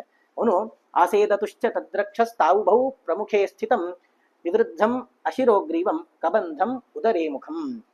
ಅವನು ಆ ರಾಮ ಲಕ್ಷ್ಮಣರಿಬ್ರು ಆ ರಾಕ್ಷಸನನ್ನು ನೋಡ್ತಾರಂತೆ. ಅಂದ್ರೆ ಅವನಿಗೆ ಕೈ ಬಹಳಷ್ಟು ಉದ್ದ, ಎಷ್ಟು ಬೇಕಾದ್ರೂ ಉದ್ದ ಆಗ್ತದೆ. ಅಲ್ಲಿ ಅವನು ಎಲ್ಲಿಯೂ ಹೋಗುದಿಲ್ಲ, ಕೂತಲ್ಲೇ ಕೂರ್ತಾನೆ, ಕೈಯನ್ನು ಕಳಿಸ್ತಾನೆ, ಅದು ಕೈ ಎಲ್ಲೆಲ್ಲೋ ಹೋಗಿ ಸಿಕ್ಕಿದ್ದನ್ನೇ ತಗೊಂಡ್ಬರ್ತದೆ. ಆ ರೀತಿ ಕೈಗೆ ಈ ರಾಮ ಲಕ್ಷ್ಮಣರು ಸಿಕ್ಕಾಕೊಂಡ್ಬಿಟ್ಟಿದ್ದಾರೆ. ಅವ್ರನ್ನ ಗಟ್ಟಿ ಹಿಡ್ಕೊಂಡು ಎಳ್ಕೊಂಡ್ಬಂದು ಶರೀರದ ಹತ್ರ ಎದುರುಗಡೆ, ಇವ್ರನ್ನ ಯಾರು ನೋಡ್ಬೇಕಲ್ಲ, ಕಣ್ಣಲ್ಲಿ ಕೈ ಕಣ್ಣಿಲ್ಲ, ಅದು ಹೋಗಿ ಹಿಡ್ಕೊಂಡ್ಬರ್ತದೆ. ಆಮೇಲೆ ಕಣ್ಣಲ್ಲಿ ನೋಡ್ಬೇಕು. ಕಣ್ಣಲ್ಲಿ ನೋಡೋಣ ಅಂತಂದ್ರೆ ಅವನಿಗೆ ದೊಡ್ಡ ಪರ್ವತದ ಶರೀರ ಅಂತೆ. ಶರೀರಕ್ಕೆ ತಲೆನೇ ಇಲ್ಲ, ತಲೆನೇ ಇಲ್ಲಲ್ಲ, ಎಲ್ಲಿಂದ ನೋಡ್ತಿದ್ದಾನೆ ಅಂತ ಹೊಟ್ಟೆ ನೋಡಿದ್ರೆ ಹೊಟ್ಟೆ ಒಳಗೆ ತಲೆ ಇದೆ ಅಂತೆ. ತಲೆಗೆ ಅಲ್ಲಿ ಕಣ್ಣು, ಬಾಯಿ, ಮೂಗು ಎಲ್ಲ ಅಲ್ಲಿದೆ ಅಂತ, ಹೊಟ್ಟೆಯಲ್ಲಿದೆ.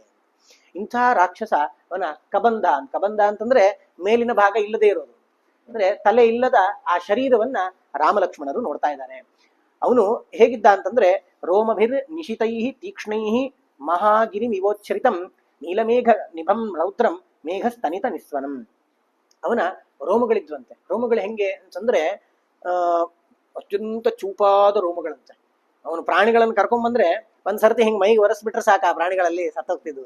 ಅಷ್ಟು ಚೂಪಾದ ರೋಮಗಳಿದ್ರೆ ಆ ರೋಮಗಳನ್ನ ತಿಕ್ಕಿ ಆ ಪ್ರಾಣಿಗಳನ್ನ ಅವನು ತಿಂತಾ ಇದ್ದ. ಅವನು ಹಾಗಾಗಿ ತಾನು ಆಹಾರಕ್ಕೆ ಅಂತ ಎಲ್ಲಿಯೂ ಹೋಗ್ತಿರ್ಲಿಲ್ಲ, ಇದ್ದಲ್ಲೇ ಇದ್ದು ಕೈಗಳನ್ನ ಕಳಿಸ್ತಿದ್ದ. ಕೈ ಹೋಗಿ ಯಾವುದೋ ಒಂದು ಪ್ರಾಣಿ ಎತ್ಕೊಂಡ್ ಬರ್ತಿತ್ತು, ಅದನ್ನು ಸಾಯಿಸಿ ಅವನು ತಿಂತಾ ಇದ್ದ.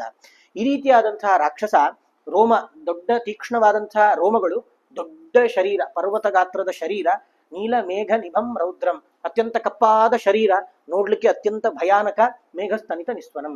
ಈ ಜೋರು ಗುಡುಗಿದ್ರೆ ಯಾವ ರೀತಿ ಶಬ್ದ ಇರ್ತದಲ್ಲ, ಆ ರೀತಿ ಅವನು ಮಾತಾಡ್ತಾ ಇದ್ದಾನಂತೆ. ಅವನು ಮಾತಾಡುವ ಶಬ್ದ ಆ ರೀತಿ ಗುಡುಗದಂಗೆ ಇರ್ತಿತ್ತು. ಅಂತಹ ರಾಕ್ಷಸನನ್ನ ಮಹಾದಂಷ್ಟ್ರೋಪನ್ನಂತಂ ಲೇಲಿಹಾನಂ ಮಹಾಮುಖಂ. ಅವನಿಗೆ ಹಲ್ಲುಗಳು, ಆ ಹೊಟ್ಟೆ ಒಳಗೆ ಬಾಯಿ ತೆಗೆದ್ರೆ ಹಲ್ಲುಗಳಂತೆ, ಚೂಪಾದ ದೊಡ್ಡ ದೊಡ್ಡ ಹಲ್ಲುಗಳು. ನಾಲಿಗೆ, ನಮ್ಗೆಲ್ಲ ನಾಲಿಗೆ ಓಪನ್ ಮಾಡಿದ್ರೆ ತುಟಿವರೆಗೆ ಬಂದ್ರೆ ಹೆಚ್ಚು, ಅವನಿಗೆ ಉದ್ದದ ನಾಲಿಗೆ ಅಂತೆ. ಅವನು ಒಂದ್ಸತಿ ಬಾಯಿ ಚಪ್ಪರಿಸಿದ್ರೆ ಇಡೀ ಮುಖವನ್ನು ಚಪ್ಪರಿಸ್ಕೊಳ್ಳೋನಂತೆ. ಆ ರೀತಿ ಅವಾಗವಾಗ ಮುಖ ಇಡೀ ಚಪ್ಪರಿಸ್ಕೊಳ್ತಿರುವಂತಹ ಆ ರಾಕ್ಷಸನನ್ನ ಅವರು ನೋಡ್ತಾ ಇದ್ದಾರೆ, ರಾಮ ಲಕ್ಷ್ಮಣರು ನೋಡ್ತಾ ಇದ್ದಾರೆ. ಸ ಮಹಾಬಾಹುರತ್ಯರ್ಥಂ ಪ್ರಸಾರ್ಯ ವಿಪುಲೋ ಭುಜೋ ಜಗ್ರಾಹ ಸಹಿತಾವೇವ ರಾಘವವು ಪೀಡಯನ್ ಬಲಾತ್. ಇಷ್ಟಾಗಿ ಆ ರಾಮ ಲಕ್ಷ್ಮಣರನ್ನ ಹಿಡ್ಕೊಂಡು ಅವನು ಅಲ್ಲಿಂದ ಗಟ್ಟಿ ಒತ್ತಾ ಇದ್ದಾನಂತ. ಒತ್ತಿದ ಕೂಡ ಸಾಯ್ತಾರವ್ರು, ಆಮೇಲೆ ಬಾಯಿಗೆ ಹಾಕೊಳ್ಳೋದು ಅಂತ ಡೈರೆಕ್ಟ್. ಹಿಂಗ್ ಒತ್ತಾ ಇದ್ರೆ ಲಕ್ಷ್ಮಣನಿಗೆ ಸ್ವಲ್ಪ ಮೂರ್ಛೆ ಬರ್ಲಿಕ್ಕೆ ಪ್ರಾರಂಭ ಆಯ್ತು. ಲಕ್ಷ್ಮಣ, ರಾಮ ಆದ್ರೆ ಗಟ್ಟಿ ಇದ್ದ. ಲಕ್ಷ್ಮಣ ಹೇಳ್ತಾನೆ ರಾಮನಿಗೆ, ಅಲ್ಲಪ್ಪ ರಾಮಚಂದ್ರ, ನನಗೆ ಯಾಕೋ ಈ ರಾಕ್ಷಸನಿಂದ ನಾವು ಸಾಯ್ತೇವೆ ಅನಿಸ್ತಾ ಇದೆ. ನಾನೊಂದು ಕೆಲಸ ಮಾಡೋಣ, ಅವನು ನನ್ನನ್ನು ಬಾಯಿಗೆ ಹಾಕೊಳ್ಳಿ, ನಿನಗೊಂದು ಸ್ವಲ್ಪ ಅವಕಾಶ ಸಿಗ್ತದಲ್ಲ, ನೀ ಇಲ್ಲಿಂದ ಹೋಗು, ಸೀತೆಯನ್ನ ಹುಡುಕಿ ನೀನು ವಾಪಸ್ ಬಾ ಅಂತ ಹೇಳಿ ಲಕ್ಷ್ಮಣ ಹೇಳ್ತಾನೆ. ರಾಮ ಹೇಳ್ತಾನೆ, ಹಂಗೆಲ್ಲ ಮಾಡ್ಲಿಕ್ಕೆ ಆಗುದಿಲ್ಲಪ್ಪ ಅಂತ. ಇವರಿಬ್ಬರದ್ದು ಪರಸ್ಪರ ಮಾತುಕತೆ ನಡೀತಾ ಇದೆ. ಇವನಿಗೆ ಸಿಟ್ಟು ಬರ್ತದಂತೆ, ನಾನು ಇಲ್ಲಿ ಇರ್ಬೇಕಾದ್ರೆ ನೀವೇನು ಪರಸ್ಪರ ಮಾತಾಡ್ಕೊಳ್ತಿದ್ದೀರಿ ಅಂತ ಹೇಳಿ, ಯಥಾ ಸೂರ್ಯಸ್ಯ ಸೋಮಸ್ಯ ಶಕ್ರಸ್ಯ ಚ ಯಥಾ ವಪು. ಆದ್ರಿಂದ ಇಷ್ಟೆಲ್ಲ ಮಾತುಕತೆ ಆಗಬೇಕಾದ್ರೆ ಆ ರಾಮ ಏನ್ ಮಾಡ್ತಾನೆ ನೋಡಪ್ಪ, ಅವನನ್ನ ಸ್ವಲ್ಪ ಆ ಕಡೆ ಈ ಕಡೆ ವಿಚಲಿತನನ್ನಾಗಿ ಮಾಡಿ ನಾವು ಖಡ್ಗದಿಂದ ಅವನ ಕೈಯನ್ನು ಕತ್ತರಿಸೋಣ ಅಂತ ಹೇಳಿ, ಆಯ್ತು ಅಂತ ಹೇಳಿ ಇಬ್ರು ಪರಸ್ಪರ ಮಾತಾಡ್ಕೊಂಡು ಆ ಇಬ್ರು ಖಡ್ಗದಿಂದ, ಬಲಗೈಯನ್ನ ರಾಮಚಂದ್ರ, ಎಡಗೈಯನ್ನ ಲಕ್ಷ್ಮಣ, ಇಬ್ರು ಕೂಡ ಆ ಕೈಯನ್ನ ಕತ್ತರಿಸ್ಬಿಡ್ತಾರಂತೆ. ಕೈಯನ್ನು ಕತ್ತರಿಸಿದ್ರೆ ಕೈ ಅಷ್ಟೇ ಬಿದ್ದುಬಿಟ್ಟಿದೆ ಕೆಳಗೆ, ಇನ್ನು ಶರೀರ ಮಾತ್ರ ಹಂಗೇ ಇದೆ. ಇಂಥ ಶರೀರವನ್ನು ಇಟ್ಕೊಂಡು ಜೋರಾಗಿ ಒದಾಡ್ತಾ ಇದ್ದಾನಂತವನು. ಜೋರು ನೋವಾಗ್ತದೆ ಅವನಿಗೆ. ನೋವಾದಾಗ ಕೇಳ್ತಾನಂತೆ, ಈ ನೋವಲ್ಲಿ ನನಗೆ ಇನ್ನೇನ್ ಮಾಡ್ಲಿಕ್ಕೆ ಆಗೋದಿಲ್ಲ, ಕೈ ಇದ್ದಿದ್ದೇ ಕೈಯನ್ನು ಕತ್ತರಿಸ್ಬಿಟ್ರಲ್ಲ, ಈಗ ನಾನು ನಿಮ್ಮನ್ನ ಹೆಂಗ್ ತಿನ್ನೋದು, ಹಿಡ್ಕೊಂಡು ತಿನ್ಲಿಕ್ಕೆ ನಂಗೆ ಆಗೋದೇ ಇಲ್ಲ, ಯಾರು ನೀವು ಅಂತೆಲ್ಲ ಕೇಳಲಿಕ್ಕೆ ಪ್ರಾರಂಭ ಮಾಡ್ತಾನಂತೆ.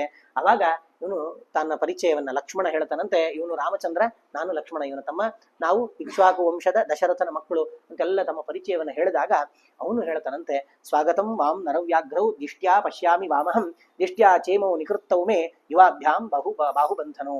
ಅಬ್ಬಾ, ನನ್ನ ಅದೃಷ್ಟ ನೀವು ಸಿಕ್ಕಿಬಿಟ್ರಲ್ಲ, ನನ್ನ ಕೈ ಏನು ಅದೃಷ್ಟ ಮಾಡಿತ್ತೋ ಏನೋ, ಅದಕ್ಕೆ ಕಣ್ಣಿಲ್ಲ, ಹೋಗಿ ಯಾರನ್ನ ಬೇಕಾದ್ರೂ ಹಿಡ್ಕೊಂಡು ಎಳ್ಕೊಂಬರೋದು, ಆ ಸಂದರ್ಭದಲ್ಲಿ ನೀವೇ ಸಿಕ್ಕಿದ್ದು ನನ್ನ ಅದೃಷ್ಟ. ಯಾಕೆ ಅಂತಂದ್ರೆ ನಿಮಗಾಗಿ ನಾನು ಕಾಯ್ತಾ ಇದ್ದೆ. ಯಾಕೆ ಗೊತ್ತಾ, ನಾನು ಹಿಂದೆ ಒಬ್ಬ ಗಂಧರ್ವನಾಗಿದ್ದೆ. ಗಂಧರ್ವ ನಾನೇನ್ ಮಾಡಿದ್ದೆ, ಒಳ್ಳೆ ರೂಪ ಇತ್ತು, ಸೂರ್ಯನ ರೂಪದಂತೆ, ಚಂದ್ರನ ರೂಪದಂತೆ, ಇಂದ್ರನ ರೂಪದಂತೆ ನನ್ನ ರೂಪ. ಒಂದ್ ಸರ್ತಿ ನೋಡಿದ್ರೆ ಅವ್ರು ಎಲ್ಲರೂ ನಾವು ಬಹಳಷ್ಟು ಖುಷಿ ಪಡುವಂತಹ ರೂಪ ಇತ್ತು ನಂದು. ಆದ್ರೆ ನಾನು ಏನ್ ಮಾಡ್ತಿದ್ದೆ, ಋಷಿಗಳನ್ನೆಲ್ಲ ಹೋಗಿ ಬೇಕಂತ ಹೆದರಿಸ್ತಿದ್ದೆ.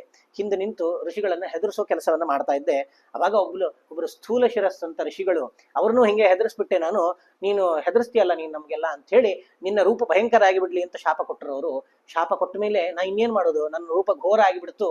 ಇಷ್ಟಾದ್ಮೇಲೂ ನಾನು ಬ್ರಹ್ಮದೇವರನ್ನ ಕುರಿತು ಬಹಳಷ್ಟು ವರ್ಷಗಳ ತಪಸ್ ಮಾಡಿದೆ. ನಾನು ತಪಸ್ ಮಾಡಿದ ಮೇಲೆ ಬ್ರಹ್ಮದೇವರು ವರ ಕೊಟ್ಟರು, ನೀನು ಸಾಯದೇ ಇರುವಂತೆ ಆಗ್ಲಿ, ಬಹಳಷ್ಟು ಕಾಲ ಬದುಕು ಅಂತ ಹೇಳಿ ವರ ಕೊಟ್ಬಿಟ್ರು. ವರ ಕೊಟ್ಟು ಕೂಡಲೇ ನನಗೆ ಸೊಕ್ಕ ಬಂದ್ಬಿಡ್ತು. ನಾನು ಇಂದ್ರನೊಟ್ಟಿಗೆ ಯುದ್ಧಕ್ಕೆ ಹೋಗ್ಬಿಟ್ಟೆ. ನಾನು ಹಂಗೆ ಮಾಡಬಾರ್ದಿತ್ತು, ಸುಮ್ಮನೆ ಇರ್ಬೇಕಿತ್ತು. ಇಂದ್ರನೊಟ್ಟಿಗೆ ಯುದ್ಧಕ್ಕೆ ಹೋದೆ. ಇಂದ್ರ ವಜ್ರಾಯುಧ ತಗೊಂಡು ನನ್ನ ತಲೆಗೆ ಹೊಡೆದು ಬಿಟ್ಟ. ತಲೆಗೆ ಹೊಡೆದ್ರೆ ನನ್ನ ತಲೆ ಹೊಟ್ಟೆ ಒಳಗೆ ಹೋಗಿ ಕೂತ್ ಬಿಡ್ತು. ಇಷ್ಟಾದಾಗ ಇಂದ್ರನನ್ನು ಕೇಳಿದೆ, ಏನ್ ಹಿಂಗ್ ಮಾಡ್ಬಿಟ್ಟಿಯಲ್ಲ ನೀನು ಅಂತ ಹೇಳಿ. ನನಗೆ ಬ್ರಹ್ಮದೇವರು ವರ ಇದೆ, ಅವಧ್ಯನಾಗುವಂತ ವರ ಕೊಟ್ಟಿದ್ದಾರೆ ಬ್ರಹ್ಮದೇವರು ಅಂತ ಹೇಳಿದಾಗ ಇಂದ್ರ, ಓ ಬ್ರಹ್ಮದೇವರು ವರ ಇದೆನಾ, ಆಯ್ತು ಬಿಡು, ನೀ ಹಿಂಗೆ ಬದುಕಿರು, ನಿನಗೆ ಹೊಟ್ಟೆಯೊಳಗೆ ಕಣ್ಣು ಬಾಯಿ ಎಲ್ಲ ಬಂದ್ಬಿಡ್ಲಿ ಅಂತ ಹೇಳಿ ನನಗೆ ಅವನ ಆಶೀರ್ವಾದ ಮಾಡಿದ. ಹಂಗಾಗಿ ಹೊಟ್ಟೆಯೊಳಗೆ ನನಗೆ ಕಣ್ಣು ಬಾಯಿ ಎಲ್ಲ ಇದೆ. ನನಗೆ ಹೇಳಿದೆ, ಅಲ್ಲ ನನಗೆ ಕಣ್ಣು ಕಾಣುದಿಲ್ಲಲ್ಲ, ಈಗ ನನ್ನ ಆಹಾರ ಎಲ್ಲ ಹೆಂಗ್ ತಗೊಳ್ಬೇಕು ನಾನು ಅಂತ ಕೇಳಿದಾಗ, ನಿನಗೆ ಕೈ ಒಂದು ಉದ್ದ ಆಗ್ಲಿ, ಕೈಯಿಂದ ಆಹಾರವನ್ನು ತಗೋ ನೀನು ಅಂತ ಹೇಳಿ ಇಂದ್ರದೇವ ಆಶೀರ್ವಾದ ಮಾಡಿ, ಮುಂದೆ ಯಾವಾಗ ರಾಮಲಕ್ಷ್ಮಣರು ಈ ಕಾಡಿಗೆ ಬರ್ತಾರಲ್ಲ, ಅವರು ನಿನಗೆ ಅಂತ್ಯ ಸಂಸ್ಕಾರ ಮಾಡಿದಾಗ ನಿನ್ನ ಶಾಪ ವಿಮೋಚನೆ ಆಗ್ತದೆ, ನೀನು ವಾಪಸ್ ದೇವತಾ ಸ್ವರೂಪಿ ಆಗ್ತೀನಿ, ಗಂಧರ್ವ ಆಗ್ತೀನಿ ನೀನು ಅಂತ ಹೇಳಿ ಅನುಗ್ರಹ ಮಾಡಿದ್ರು. ನೋಡಿ, ಬಹಳಷ್ಟು ಕಡೆ ಈ ರೀತಿ ರಾಮಚಂದ್ರ ಬಂದಿದ್ದೇ ಇಂಥ ಎಷ್ಟೋ ಜನರನ್ನ ಉದ್ಧಾರ ಮಾಡ್ಲಿಕ್ಕೆ. ಮೊದಲು ಗೌತಮರ ಪತ್ನಿ ಅಹಲ್ಯೆಯನ್ನ ನೋಡಿದ್ವಿ ನಾವು. ಮಧ್ಯದಲ್ಲಿ ವಿರಾಧ, ಎಷ್ಟೋ ರಾಕ್ಷಸರು, ಅವರು ಪಾಪ ದೇವತೆಗಳಾಗಿದ್ದವರು ರಾಕ್ಷಸ ಶರೀರವನ್ನು ಹೊಂದಿದ್ರು. ಅಂಥವರಿಗೆ ದೇವತೆಗಳಿಗೆ ವಿಮೋಚನೆ ಆಗ್ಬೇಕು ಅಂದ್ರೆ ದೇವತೆಗಳೇ ಬಂದು ಮಾಡ್ಬೇಕಲ್ಲ. ಅದರಿಂದ ಆ ನಾರಾಯಣ ಈ ದೇವತೆಗಳನ್ನ ವಾಪಸ್ ಕಳಿಸ್ಲಿಕ್ಕೋಸ್ಕರ, ಸಾಕು ನೀವು ಭೂಮಿ ಮೇಲೆ ಇದ್ದಿದ್ದು ರಾಕ್ಷಸರಾಗಿ, ನೀವು ವಾಪಸ್ ಹೋಗ್ರಿ ಅಂತ ಕಳಿಸ್ಕೊಡ್ಲಿಕ್ಕೋಸ್ಕರ ಅವನು ಇಲ್ಲಿಗೆ ಬಂದಿದ್ದ. ಹಾಗಾದ್ರೆ ಇವನೊಬ್ಬ ಉಳ್ಕೊಂಡಿದ್ದ ಕಬಂಧ, ಅವನು ಹೇಳ್ತಾನಂತೆ, ನನ್ನ ಶರೀರವನ್ನ ಇಲ್ಲಿ ಸುಟ್ಟು ಹಾಕಿಬಿಡ್ರಿ, ಅವಾಗ ನಾನು ನನ್ನ ಲೋಕಕ್ಕೆ ಹೋಗ್ತೇನೆ ನಾನು ಅಂತ ಹೇಳಿದಾಗ, ಆಯ್ತಪ್ಪ ಅಂತ ಹೇಳಿ ರಾಮಚಂದ್ರ ಕೇಳ್ತಾನಂತೆ, ನಾವು ಇಲ್ಲಿಂದ ಆ ರಾವಣನನ್ನು ಹುಡ್ಕೊಂಡು ಹೋಗ್ತಾ ಇದ್ದೇವೆ ನಾವೀಗ. ರಾವಣ ಎಲ್ಲಿರ್ತಾನೆ, ನಾವು ಹೇಗೆ ಹೋಗ್ಬೇಕು ಅಂತ ನಿನಗೇನಾದ್ರೂ ಗೊತ್ತಾ? ಯಾಕಂದ್ರೆ ರಾಕ್ಷಸರಲ್ಲ, ಅವೆಲ್ಲ ಫ್ರೆಂಡ್ಸ್ ಇರ್ತೀರಿ, ಹಾಗಾದ್ರೆ ನಿಂಗೇನಾದ್ರೂ ಗೊತ್ತಾ ಅಂತ ಕೇಳಿದಾಗ ಅವನು ಹೇಳ್ತಾನೆ, ನನ್ನ ಶರೀರವನ್ನ ಸುಡ್ರಿ, ಅದಾದ್ಮೇಲೆ ನಿಮಗೆ ಗೊತ್ತಾಗ್ತದೆ ವಿಷಯ ಏನು ಅಂತ ಹೇಳಿ. ಅವನು ಶರೀರವನ್ನು ಸುಡ್ತಾನೆ. ಆ ಶರೀರ ಎಲ್ಲ ಸುಟ್ಟು ದಿವ್ಯ ರೂಪ ಹೊರಗೆ ಬರ್ತದಂತೆ. ಒಂದು ಹಂಸಯುಕ್ತವಾದ ರಥದ ಮೇಲೆ ಆ ಕಬಂಧ, ಆ ಗಂಧರ್ವ ಹೋಗಿ ಕೂಡ್ತಾನೆ. ಕೂತು ಹೇಳ್ತಾನಂತೆ, ನೀವು ಇಲ್ಲಿಂದ ಋಷ್ಯಮೂಕ ಪರ್ವತ, ಪಂಪಾ ಸರೋವರದ ಹತ್ರ ಇರುವಂತ ಋಷ್ಯಮೂಕ ಪರ್ವತಕ್ಕೆ ಹೋಗ್ರಿ. ಅಲ್ಲಿ ಸುಗ್ರೀವ ನಿಮಗೋಸ್ಕರ ಕಾಯ್ತಾ ಇದ್ದಾನೆ. ಅಂದ್ರೆ ಸುಗ್ರೀವನೊಟ್ಟಿಗೆ ನೀವು ಫ್ರೆಂಡ್ಶಿಪ್ ಮಾಡಬೇಕಾಗಿದೆ ರಾಮಚಂದ್ರ. ಆ ಸುಗ್ರೀವನಿಗೆ ದೊಡ್ಡ ಕಪಿ ಸೈನ್ಯ ಇದೆ. ಆ ದೊಡ್ಡ ಕಪಿ ಸೈನ್ಯ ಅವನಿಗೆ ರೀಚ್ ಕೂಡ ಬಹಳ ದೂರ ಇದೆ. ಅಂದ್ರೆ ಎಲ್ಲಿ ಏನಿದ್ರು ಹುಡುಕಿಸಿ ಕೊಡ್ತಾನ ಅವನು, ಅಷ್ಟು ದೊಡ್ಡ ಕಪಿ ಸೈನ್ಯ ಇದೆ ಅವಂದು. ಅಂತಂದ್ರೆ ಅವ್ರ ಅಣ್ಣಂದಿದೆ, ಸ್ವಲ್ಪ ಕಾನ್ಫ್ಲಿಕ್ಟ್ ನಡೀತಾ ಇದೆ ಆ ವಾಲಿ ಮತ್ತು ಸುಗ್ರೀವರ ಮಧ್ಯದಲ್ಲಿ. ನೀನು ಅದನ್ನ ಪರಿಹಾರ ಮಾಡಬೇಕು. ಅಂದ್ರೆ ಸುಗ್ರೀವನಿಗೆ ರಾಜ್ಯ ಸಿಗೋ ಹಾಗೆ ಮಾಡಿದ್ರೆ ಅವನು ನಿನ್ನ ಸೀತೆಯನ್ನು ಹುಡುಕ್ಲಿಕ್ಕೆ ಅವನು ತನ್ನ ಎಲ್ಲ ಪ್ರಯತ್ನವನ್ನ ಪಡ್ತಾನವನು, ಎಲ್ಲ ಕಡೆ ಹುಡುಕಿಸುವ ಕೆಲಸವನ್ನ ಅವನು ಮಾಡ್ತಾನೆ. ಹಾಗಾಗಿ ನೀನು ಇಲ್ಲಿಂದ ಆ ಋಷ್ಯಮೂಕ ಪರ್ವತಕ್ಕೆ ಹೋಗ್ಬೇಕು ಅಂತ ಹೇಳಿ ಆ ಕಬಂಧ ತಾನು ಗಂಧರ್ವನಾಗಿ ಇಷ್ಟೆಲ್ಲ ಮಾತುಗಳನ್ನು ಹೇಳ್ತಾನೆ. ಅಲ್ಲಿಂದ ಆ ರಾಮ ಮತ್ತು ಲಕ್ಷ್ಮಣರು ಇಬ್ಬರು ಕೂಡ ಅಲ್ಲಿಂದ ಋಷ್ಯಮುಖ ಪರ್ವತಕ್ಕೆ ಹೋಗಬೇಕು ಅಂತ ಸಂಕಲ್ಪ ಮಾಡಿ ತಾವು ಅಲ್ಲಿಂದ ಹೊರಡ್ತಾರೆ. ಹೊರಡಬೇಕಾದ್ರೆ ಆ ಪಂಪಾ ನದಿ ತೀರ, ಪಂಪಾ ಸರೋವರದ ಹತ್ರ ಬರ್ತಾರ. ಪಂಪಾ ಸರೋವರ ಅಂತಂದ್ರೆ ಈಗಿನ ಹಂಪೆ. ಆ ಹಂಪೆ ಅಂದ್ರೆ ಅಲ್ಲಿದ್ದವರು, ಉತ್ತರ ಭಾರತದಲ್ಲಿದ್ದವರು ದಕ್ಷಿಣ ಭಾರತದವರೆಗೂ ಬರ್ತಾರ. ಬಂದು ಈ ಪಂಪಾ ಸರೋವರದ ಹತ್ರ ಇರುವಂತಹ ಮತಂಗ ಋಷಿಗಳ ಆಶ್ರಮ, ಮತಂಗ ಋಷಿಗಳು ಇರ್ಲಿಲ್ಲ ಅಲ್ಲಿ, ಮತಂಗ ಋಷಿಗಳ ಆಶ್ರಮದಲ್ಲಿ ಅನೇಕ ಭಕ್ತರು ಇರ್ತಾರೆ. ಅಲ್ಲಿಗೋಸ್ಕರ ಆ ಮತಂಗ ಋಷಿಗಳ ಆಶ್ರಮವನ್ನ ಪ್ರವೇಶ ಮಾಡ್ತಾನೆ. ಮತಂಗಸ್ಯಾಶ್ರಮಂ ಚಿತ್ರಂ ಮತ್ತ ಮಾತಂಗ ಗಾಮಿನೋ ಪಂಪಾಯಾ ಪಶ್ಚಿಮೇ ತೀರೆ ವೀರವು ವಿವಿಶತು ಶುಭಂ. ಪಂಪಾ ಸರೋವರದ ಪಶ್ಚಿಮ ತೀರದಲ್ಲಿ, ಪಂಪಾ ಅಂತಂದ್ರೆ ಈಗಿನ ನಾವು ಗಜಗಹ್ವರ ಕ್ಷೇತ್ರ ಅಂತ ಹೇಳ್ತೇವಲ್ಲ, ಅಲ್ಲಿ ಬರ್ತದೆ. ಆ ಪಂಪಾ ಸರೋವರದ ಪಶ್ಚಿಮ ತೀರದಲ್ಲಿ ಈ ಮತಂಗ ಋಷಿಗಳ ಆಶ್ರಮ. ಆ ಆಶ್ರಮವನ್ನ ಈ ರಾಮಲಕ್ಷ್ಮಣರು ಪ್ರವೇಶ ಮಾಡ್ತಾ ಇದ್ದಾರೆ. ಅಲ್ಲಿ ಶಬರಿ ಕಾಯ್ತಾ ಇದ್ಲಂತ ರಾಮಚಂದ್ರನಿಗೆ ಅಂತ. ಆಲೋಕ್ಯ ಲೋಕನಾಥಂ ತಂ ಸಾನುಜಂ ಸ್ವಾಶ್ರಮಂ ಗತಂ ಶಬರಿ ಪೂಜಯಾಮಾಸ ಫಲಮೂಲೈ ತಪಸ್ವಿನಿ. ಆ ಶಬರಿ ಆ ರಾಮಚಂದ್ರ ಬರ್ತಾನೆ ಅಂತ ಕಾಯ್ತಾ ಇದ್ಲು. ತಮ್ಮ ಸಹಿತನಾಗಿ ಬಂದ ರಾಮಚಂದ್ರನನ್ನ ಆ ಶಬರಿ ಬರಮಾಡ್ಕೊಂಡು ಅವನನ್ನ ಪೂಜೆ ಮಾಡಿ ಫಲಮೂಲೈ ತಪಸ್ವಿನಿ, ಫಲಗಳನ್ನ ಅನೇಕ ಮೂಲಗಳನ್ನೆಲ್ಲ ಕೊಟ್ಟು ಆ ಶಬರಿ ರಾಮ ಮತ್ತು ಲಕ್ಷ್ಮಣರನ್ನ ಪೂಜೆ ಮಾಡ್ತಾ ಇದ್ದಾಳಂತೆ. ಇಲ್ಲಿ ಬಹಳಷ್ಟು ತಪ್ಪು ಕಲ್ಪನೆಗಳಿದೆ. ಶಬರಿ ಆ ಹಣ್ಣನ್ನ ಕಚ್ಚಿ ಕೊಟ್ಲು ಅಂತ ಹೇಳಿ. ಆದ್ರೆ ಕಚ್ಚಿ ಕೊಟ್ಲು ಅಂದ್ರೆ ಅದನ್ನ ಎಂಜಲು ಮಾಡಿ ಕೊಟ್ಲು ಅಂತಲ್ಲ. ಅವಳು ಆಯಾ ಮರಗಳ ಹಣ್ಣನ್ನ ತಾನು ರುಚಿ ಮಾಡಿ, ಈ ಮರದ ಹಣ್ಣು ಚೆನ್ನಾಗಿದೆ, ಈ ಮರದ ಹಣ್ಣನ್ನ ನಾನು ರಾಮಚಂದ್ರ ಬಂದಾಗ ಕೊಡ್ತೀನಿ ಅಂತ ಹೇಳಿ ಅದನ್ನ ತೆಗೆದು ಒಣಗಿಸಿ ಅದಕ್ಕೆ ಬೇಕಾದ ಸಂಸ್ಕಾರಗಳನ್ನು ಮಾಡಿ ಇಡ್ತಾ ಇದ್ಲಂತೆ. ಯಾಕೆಂದ್ರೆ ಸಣ್ಣ ಮಕ್ಕಳು ಕಚ್ಚಿ ಕೊಡ್ತಾವೋ ಏನೋ, ಆದ್ರೆ ಎಷ್ಟು ದಡ್ಡನಾದ್ರೂ ಕೂಡ ದೊಡ್ಡವನಾದ್ಮೇಲೆ ಕಚ್ಚಿ ಇನ್ನೊಬ್ಬರಿಗೆ ಕೊಡುವುದು ಅಂತ ಸಹಜ, ಎಲ್ಲಿಯೂ ಕೂಡ ಕಾಣುವುದಿಲ್ಲ. ಮತ್ತೆ ಶಬರಿ ಅಂತ ದಡ್ಡಿ ಅಲ್ಲ, ಅವಳು ಪರಮ ಭಕ್ತೆಯವಳು. ಹಾಗಾಗಿ ಅಂತ ಭಕ್ತಳಾದವಳಿಗೆ ಅಟ್ಲೀಸ್ಟ್ ಈ ಕಚ್ಚಿ ಕೊಡಬಾರ್ದು ಅನ್ನೋಂತೂ ಕಾಮನ್ ಸೆನ್ಸ್ ಇದ್ದೇ ಇರ್ತದೆ. ಹಾಗಾಗಿ ಕಚ್ಚಿ ಕೊಟ್ಟಿದ್ದಲ್ಲ, ಆ ಮರದ ಆ ಜಾತಿಯ ಹಣ್ಣುಗಳನ್ನ ರುಚಿ ಮಾಡಿ ಇದು ರಾಮನಿಗೆ ಯೋಗ್ಯ ತಿನ್ಲಿಕ್ಕೆ ಅಂತ ತಾನು ನಿರ್ಧಾರ ಮಾಡಿ ಅದನ್ನ ಅವಳು ಸಮರ್ಪಣೆ ಮಾಡಿದ್ಲು ಅಂತ. ಈ ಶಬರಿ ಯಾರು ಅಂತಂದ್ರೆ, ಶಾಪಾತ್ ವರಾತ್ ಸರಸಮೇವಹಿ ತಾಂ ವಿಮೋಚ್ಯ ಶಚ್ಯ ಕೃತಾತ್ ಪತಿ ಪುರಸ್ತ್ವತಿ ದರ್ಪ ಹೇತೋಹೋ. ಒಂದ್ಸರ್ತಿ ಈ ಅಪ್ಸರೆ, ಇವಳು ಶಚಿ ಒಬ್ಬಳು ಅಪ್ಸರೆ ಆಗಿದ್ಲಂತೆ. ಅಪ್ಸರೆ ಆಗಿದ್ದಾಗ, ಅಪ್ಸರೆಯರು ಅಂತಂದ್ರೆ ಇಂದ್ರನ ಹಿಂದೆ ಯಾವಾಗ್ಲೂ ಹೋಗ್ತಾ ಇರ್ತಾರೆ ನರ್ತನ ಮಾಡ್ಲಿಕ್ಕೆ ಅಥವಾ ಬೇರೆ ಇದಕ್ಕೆ, ಸುಮ್ಮನೆ ಇಂದ್ರನಿಗೆ ಗಾಳಿ ಹಾಕ್ಲಿಕ್ಕೆ ಇಲ್ಲ. ಒಂದ್ಸರ್ತಿ ಶಚಿ ಎದುರುಗಡೆ ಇರಬೇಕಾದ್ರೆ, ಇಂದ್ರನ ಹೆಂಡತಿ ಇರಬೇಕಾದ್ರೆ ಇಂದ್ರನ ಮುಂದೆ ಸ್ವಲ್ಪ ದರ್ಪ ತೋರಿಸಿದ್ಲಂತ. ಅದಕ್ಕೆ ನೀನ್ ದರ್ಪ ತೋರಿಸ್ತೀಯ, ನೀನು ಭೂಲೋಕದಲ್ಲಿ ಹೋಗಿ ಕುರೂಪಿಯಾಗಿ ಹೊಟ್ಟು ಅಂತ ಹೇಳಿ ಶಾಪ ಕೊಡ್ತಾಳೆ. ಯಾಕೆ? ಈ ಸೌಂದರ್ಯದ ಕಾರಣದಿಂದ ನಿನಗೆ ಅಹಂಕಾರ ಬಂದಿದ್ದಲ್ಲ, ಈ ಅಹಂಕಾರಕ್ಕೆ ಕಾರಣವಾದ ಸೌಂದರ್ಯ ಹೋಗಿ ನೀನು ಕುರೂಪಿಯಾಗಿ ಹುಟ್ಟುವಂತಾಗ್ಲಿ ಅಂತ ಹೇಳಿ ಶಾಪ ಕೊಡ್ತಾಳಂತೆ. ಶಾಪ ಕೊಡ್ತಾಳೆ. ಅವಳು ಭೂಲೋಕಕ್ಕೆ ಬಂದು ಅನೇಕ ವರ್ಷಗಳ ಕಾಲ ಭೂಲೋಕದಲ್ಲೇ ಇರ್ತಾಳಂತೆ. ಇಷ್ಟಾಗಿಯೂ ನಾವು ಹಿಂದೆ ನೋಡಿದ್ವಿ, ಶರಭಂಗ ಮಹರ್ಷಿಗಳು ಬಹಳಷ್ಟು ಶರೀರ ಜರೆಯಿಂದ ಮುಪ್ಪಿನಿಂದ ಕಾಡ್ತಿತ್ತವರಿಗೆ, ಆದ್ರೂ ಶರೀರ ಬಿಟ್ಟಿರ್ಲಿಲ್ಲ ಅಂತ. ಅದೇ ರೀತಿ ಶಬರಿಯು ಕೂಡ, ಅವಳಿಗೆ ಬಹಳಷ್ಟು ಮುದಿತನ ಬಂದಿತ್ತಂತೆ, ಆದ್ರೂ ಕೂಡ ಆ ಶರೀರ ಈ ರಾಮಚಂದ್ರನ ದರ್ಶನವನ್ನ ಮಾಡದೆ ನಾನು ನನ್ನ ಶರೀರವನ್ನು ತ್ಯಾಗ ಮಾಡೋದಿಲ್ಲ ಅಂತ ಹೇಳಿ ಹಾಗೇ ಇಟ್ಕೊಂಡು ಕಾಯ್ತಾ ಇದ್ಲು ಅವಳು. ರಾಮಚಂದ್ರ ಬಂದಾಗ ಅವನಿಗೆ ಬೇಕಾದ ಆತಿಥ್ಯವನ್ನ ಮಾಡಿ, ಅಪಿತೇ ಕುಶಲಂ ಭದ್ರೇ ನಿಯಮೇಶು ಯಮೇಶು ಚ ಇತಿ ಪೃಷ್ಟ ಭಗವತ ತುಷ್ಟ ಯೋಗಿನ್ಯ ಭಾಷತ. ರಾಮ ಕೇಳ್ತಾನಂತೆ, ಎಲ್ಲ ಸೌಖ್ಯ ಅಲ್ಲ, ಎಲ್ಲ ಕುಶಲವಾಗಿದೆಯಲ್ಲ ನೀನು, ನಿನ್ನ ಯಮಗಳೆಲ್ಲ ಸರಿಯಾಗಿ ನಡೀತಾ ಇದೇನಾ? ಅಂದ್ರೆ ಯಮ ಅಂತಂದ್ರೆ ಇಂದ್ರಿಯ ನಿಗ್ರಹ, ಅದಕ್ಕೆ ಬೇಕಾದಂತಹ ತಪಸ್ಸಿಗೆ ಬೇಕಾದಂತಹ ನಿಗ್ರಹಗಳೆಲ್ಲ ಸರಿಯಾಗಿದೆ ಅಲ್ಲ, ನಿನ್ನ ನಿಯಮಗಳೆಲ್ಲ ಸರಿಯಾಗಿ ನಡೀತಾ ಇದೆ ಅಲ್ಲ ಅಂತ ಎಲ್ಲ ವಿಚಾರಿಸ್ತಾನಂತೆ. ಆಗ ಅವಳು ಹೇಳ್ತಾಳೆ, ಪದ್ಮನಾಭ ಭವತ್ಪಾದ ಪದ್ಮ ಸದ್ಮ ಮನೋಲಿನಾಂ ಮುನೀಂದ್ರಾಣಾಂ ಪ್ರಸಾದಾನ್ಮೇ ಕುಶಲಂ ಕೃಪಯಾತವ. ಎಲ್ಲವೂ ಕುಶಲಪ್ಪ, ಇಲ್ಲಿದ್ದ ಋಷಿಗಳ ಕೃಪೆಯಿಂದ ನಾನು ಆರಾಮಾಗಿದ್ದೇನೆ ಇಲ್ಲಿ ಅಂತ.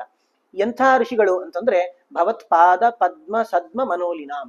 ಭವತ್ಪಾದ ಪರಮಾತ್ಮನ ಪಾದವೇ ಮನೆ, ಮನೆ ಎಂಬ ಸದ್ಮದ ಮನೋಲಿನ, ಮನೆಯಲ್ಲೇ ಇರುವಂತಹ ಅಂತ. ಈಗ ದುಂಬಿಗಳು ಇರ್ತವೆ. ದುಂಬಿಗಳು ಏನ್ ಮಾಡ್ತವೆ, ಬೆಳಿಗ್ಗೆ ಹೊತ್ತೆಲ್ಲ ಹೋಗಿ ಹೂವಿನಿಂದ ಮಕರಂದ ಹೀರಿ ವಾಪಸ್ ಬಂದು ಗೂಡಲ್ಲೇ ತಿರ್ತಾ ಇರ್ತಾವಲ್ಲೇ. ನಾವು ಹಂಗೆ ಕೆಲಸಕ್ಕೆ ಹೋಗ್ತೀವಿ ಬರ್ತೀವಿ, ಏನು ಕೆಲಸ ಇಲ್ಲದೆ ಇರ್ಬೇಕಾದ್ರೆ ಎಲ್ಲಿರ್ತೀರಿ ನೀವು ಅಂದ್ರೆ ಮನೆಯಲ್ಲಿ ಇರ್ತೀವಿ ನಾವು ಅಂತ. ಅದೇ ರೀತಿ ಋಷಿಗಳಿಗೆ, ಸಜ್ಜನರಿಗೆ ಮನೆ ಅಂತಂದ್ರೆ ಯಾವುದು ಅಂತಂದ್ರೆ ಹರಿಪಾದ ಪದ್ಮ, ಅದೇ ಸದ್ಮ ಅವರಿಗೆ. ಅಂಥ ಸದ್ಮ ಉಳ್ಳಂತಹ ದುಂಬಿಗಳು, ಅಂದ್ರೆ ದುಂಬಿಗಳು ಯಾವಾಗಲೂ ಅಲ್ಲೇ ತಿರುಗ್ತಾ ಇರ್ತಾವ ಅವುಗಳ ಗೂಡಿದ್ದಲ್ಲೇ. ಆ ರೀತಿ ಸಜ್ಜನರು ಮುನಿಶ್ರೇಷ್ಠರು, ಅವರ ಮನಸ್ಸು ಬೇರೆ, ಬೆಳಿಗ್ಗೆ ಸ್ನಾನ ಮಾಡ್ತಾರೆ, ಬೇಕಾದ ಆಹಾರವನ್ನು ತಗೊಳ್ತಾರೆ, ಆಮೇಲೆ ಕೂತ್ರು ಅಂದ್ರೆ ಧ್ಯಾನ, ಮತ್ತೆ ಕಣ್ಣು ಮುಚ್ಚಿ ಆ ದೇವರ ಪಾದ ಪದ್ಮಗಳನ್ನೇ ಅಲ್ಲೇ ತಿರುಗ್ತಾ ಇರ್ತದೆ ಮನಸ್ಸು. ಅಂಥ ಋಷಿಗಳ ಅನುಗ್ರಹದಿಂದ ಎಲ್ಲವೂ ಕುಶಲ ಅಂತ ಹೇಳಿ ಆ ಶಬರಿ ಹೇಳ್ತಾ ಇದ್ದಾಳೆ. ಇಷ್ಟ ಆಗ್ತದೆ. ಮತಂಗ ವಾಕ್ಯ ಮುಕುರೆ ಮತಂ ರೂಪಂ ಇದಂ ತವ ಅಪರೋಕ್ಷಂ ಅವೇಕ್ಷ್ಯೇಹ ಪರಂ ಬ್ರಹ್ಮ ಗುಣಾರ್ಣವಂ. ಅಲ್ಲಪ್ಪ, ನಿನ್ನನ್ನ ಮತಂಗ ಋಷಿಗಳು ಬಹಳಷ್ಟು ಹೊಗಳಿದ್ರು. ಅವರ ಮಾತೆಂಬ ದರ್ಪಣದಲ್ಲಿ ನಿನ್ನನ್ನು ನೋಡಿದ್ದೆ ನಾನು. ನಮ್ಗೆ ಯಾರೋ ಟಿವಿಯಲ್ಲೇ ನಿತ್ಯ ನೋಡ್ತಿರ್ತೇವೆ ಒಬ್ರನ್ನ, ಅವ್ರು ಎದುರುಗಡೆ ಬಂದಾಗ ಖುಷಿ ಆಗ್ತದಲ್ಲ, ಯಾರೋ ಸೆಲೆಬ್ರಿಟಿ ಬಂದ್ರು, ನಿಮ್ಮನ್ನ ದಿನ ಟಿವಿಯಲ್ಲಿ ನೋಡ್ತಿದ್ದೆ ನಾನು, ಇವತ್ತು ಪ್ರತ್ಯಕ್ಷವಾಗಿ ನೋಡಿದೆ ಅಂತ. ಆ ರೀತಿ ಶಬರಿ ನಿತ್ಯ ಮತಂಗ ಋಷಿಗಳು ರಾಮನ ಗುಣಗಳನ್ನ ಹೇಳ್ತಾ ಇದ್ರಂತೆ. ಆ ಮತಂಗ ಋಷಿಗಳ ಮಾತೆಂಬ ಕನ್ನಡಿಯಲ್ಲಿ ನಿತ್ಯದಲ್ಲಿ ನೋಡಿದ ನಿನ್ನ, ಅಂಥ ಪರಬ್ರಹ್ಮ ಗುಣಾರ್ಣವನಾದ ನಿನ್ನ ಇವತ್ತು ಪ್ರತ್ಯಕ್ಷವಾಗಿ ಅಪರೋಕ್ಷವಾಗಿ ನೋಡ್ತಾ ಇದ್ದೇನಲ್ಲ, ಇದು ಇನ್ನಷ್ಟು ಆನಂದವನ್ನ ತಂದುಕೊಟ್ಟಿದೆ ನನಗೆ. ನಿಜವಾಗ್ಲೂ ನೋಡಿದಾಗ ನನಗೆ ಅದ್ಭುತ, ಅತ್ಯಂತ ಆನಂದವಾಗಿದೆ ಅಂತ ಹೇಳಿ ಶಬರಿ ಹೇಳಿ, ಅನುಜ್ಞಾಂ ದೇಹಿ ಯಜ್ಞೇಶ ಪ್ರಸೀದೇತ್ಯಭಿಧಾಯಸ ಪಶ್ಯಂತೀಶಂ ವಿವೇಶಾಥ ಜ್ವಲಿತಂ ಜಲನಂ ಸತಿ. ಇಷ್ಟಾಗಿ ನನಗೆ ಅನುಜ್ಞೆ ಕೊಡಬೇಕು. ನಾನು ಮಾಡುವ ಎಲ್ಲ ಕೆಲಸ ಮಾಡಿ ಆಗಿದೆ, ನನಗೆ ನಿತ್ಯದ ಕರ್ಮ ಮಾಡ್ಲಿಕ್ಕೂ ಸಾಮರ್ಥ್ಯ ಇಲ್ಲ. ನಾನು ಈ ಶರೀರವನ್ನು ತ್ಯಾಗ ಮಾಡ್ತೀನಿ. ನನ್ನ ಶರೀರ ನಿನ್ನ ದರ್ಶನಕ್ಕಾಗಿ ಕಾಯ್ತಾ ಇತ್ತು, ನಿನ್ನ ಪರಮ ದರ್ಶನ ಆಯ್ತು, ನನಗೆ ಇನ್ನು ಈ ಶರೀರವನ್ನ ತ್ಯಾಗ ಮಾಡ್ಲಿಕ್ಕೆ ಅನುಮತಿ ಕೊಡಬೇಕು ಅಂತ ಹೇಳಿ ಅಲ್ಲಿದ್ದ ಅಗ್ನಿಯನ್ನ ಅವಳು ಪ್ರವೇಶ ಮಾಡ್ತಾಳೆ. ಯಾವ ರೀತಿ ಶರಭಂಗರು ಪ್ರವೇಶ ಮಾಡಿದಾಗ, ಅಂದ್ರೆ ಶರೀರ ನಿರ್ವಾಹ ಅಸಮರ್ಥ ಅಂತ ಆಗಿತ್ತು ಅವರಿಗೆ, ಆ ರೀತಿ ಯಾವ ದೋಷವೂ ಇಲ್ಲವೋ ಅದೇ ರೀತಿ ಶಬರಿಯೂ ಕೂಡ ಅವಳ ದೇಹ ಅಸಾಮರ್ಥ್ಯದಿಂದ ಕೂಡಿದ್ರಿಂದ ನಿತ್ಯ ಕರ್ಮಾನುಷ್ಠಾನಗಳೂ ಮಾಡ್ಲಿಕ್ಕೆ ಸಾಧ್ಯ ಆಗ್ತಿರ್ಲಿಲ್ಲ. ಆದ್ರಿಂದಾಗಿ ಅವಳು ಶರೀರ ತ್ಯಾಗ ಮಾಡಿದ್ದು ಕೂಡ ಸಹಜವೇ ಅಂತ ಹೇಳಿ ಇಷ್ಟು ಆ ಶಬರಿಗೆ ಅನುಗ್ರಹ ಮಾಡಿ ರಾಮಚಂದ್ರ ತಾನು ಆ ಮತಂಗ ಮುನಿಗಳ ಆಶ್ರಮದಿಂದ ಮುಂದೆ ಋಷ್ಯಮುಖ ಪರ್ವತಕ್ಕೆ ಹೊರಟ. ಆ ಋಷ್ಯಮುಖ ಪರ್ವತದಲ್ಲಿ ಸುಗ್ರೀವನ ಭೇಟಿ ಆಗ್ತದೆ, ಹನುಮಂತನ ಭೇಟಿ ಆಗ್ತದೆ. ಮೊದಲು ಹನುಮಂತನನ್ನ ಸುಗ್ರೀವ ಕಳಿಸ್ತಾನ. ಸುಗ್ರೀವ ಕಳಿಸಿ ಯಾರೋ ಬಂದಿದ್ದಾರೆ, ವಾಲಿ ಕಡೆಯವರು ಇರಬೇಕು, ಸ್ವಲ್ಪ ವಿಚಾರಿಸ್ಕೊಂಡು ಬಾ ಅಂತ ಹೇಳಿ. ಅದೆಲ್ಲ ಏನು ನಡೀತದೆ ಅಂತ ಅನ್ನೋದನ್ನ ನಾಳೆ ದಿವಸ ಕಿಷ್ಕಿಂಧ ಕಾಂಡ ಪ್ರಾರಂಭದಲ್ಲಿ ನಾವು ನೋಡೋಣ ಅಂತ ಹೇಳ್ತಾ, ಇವತ್ತಿಗೆ ನಮ್ಮ ಅರಣ್ಯಕಾಂಡ ಮುಗಿದಿದೆ ಅಂತ ಹೇಳಿ ಇವತ್ತಿನ ಪ್ರವಚನವನ್ನ ಶ್ರೀಕೃಷ್ಣಾರ್ಪಣಮಸ್ತು. ರಾಮಾಯ ರಾಮಭದ್ರಾಯ ರಾಮಚಂದ್ರಾಯ ವೇಧಸೆ ರಘುನಾಥಾಯ ನಾಥಾಯ ಸೀತಾಯಾಃ ಪತಯೇ ನಮಃ. ಕಾಯೇನ ವಾಚಾ ಮನಸೇಂದ್ರಿಯೈರ್ವಾ ಬುದ್ಧ್ಯಾತ್ಮನಾ ವಾ ಅನುಸೃತ ಸ್ವಭಾವಂ ಕರೋಮಿ ಯದ್ಯತ್ ಸಕಲಂ ಪರಸ್ಮೈ ನಾರಾಯಣಾಯೇತಿ ಸಮರ್ಪಯಾಮಿ. ಶ್ರೀಕೃಷ್ಣಾರ್ಪಣಮಸ್ತು.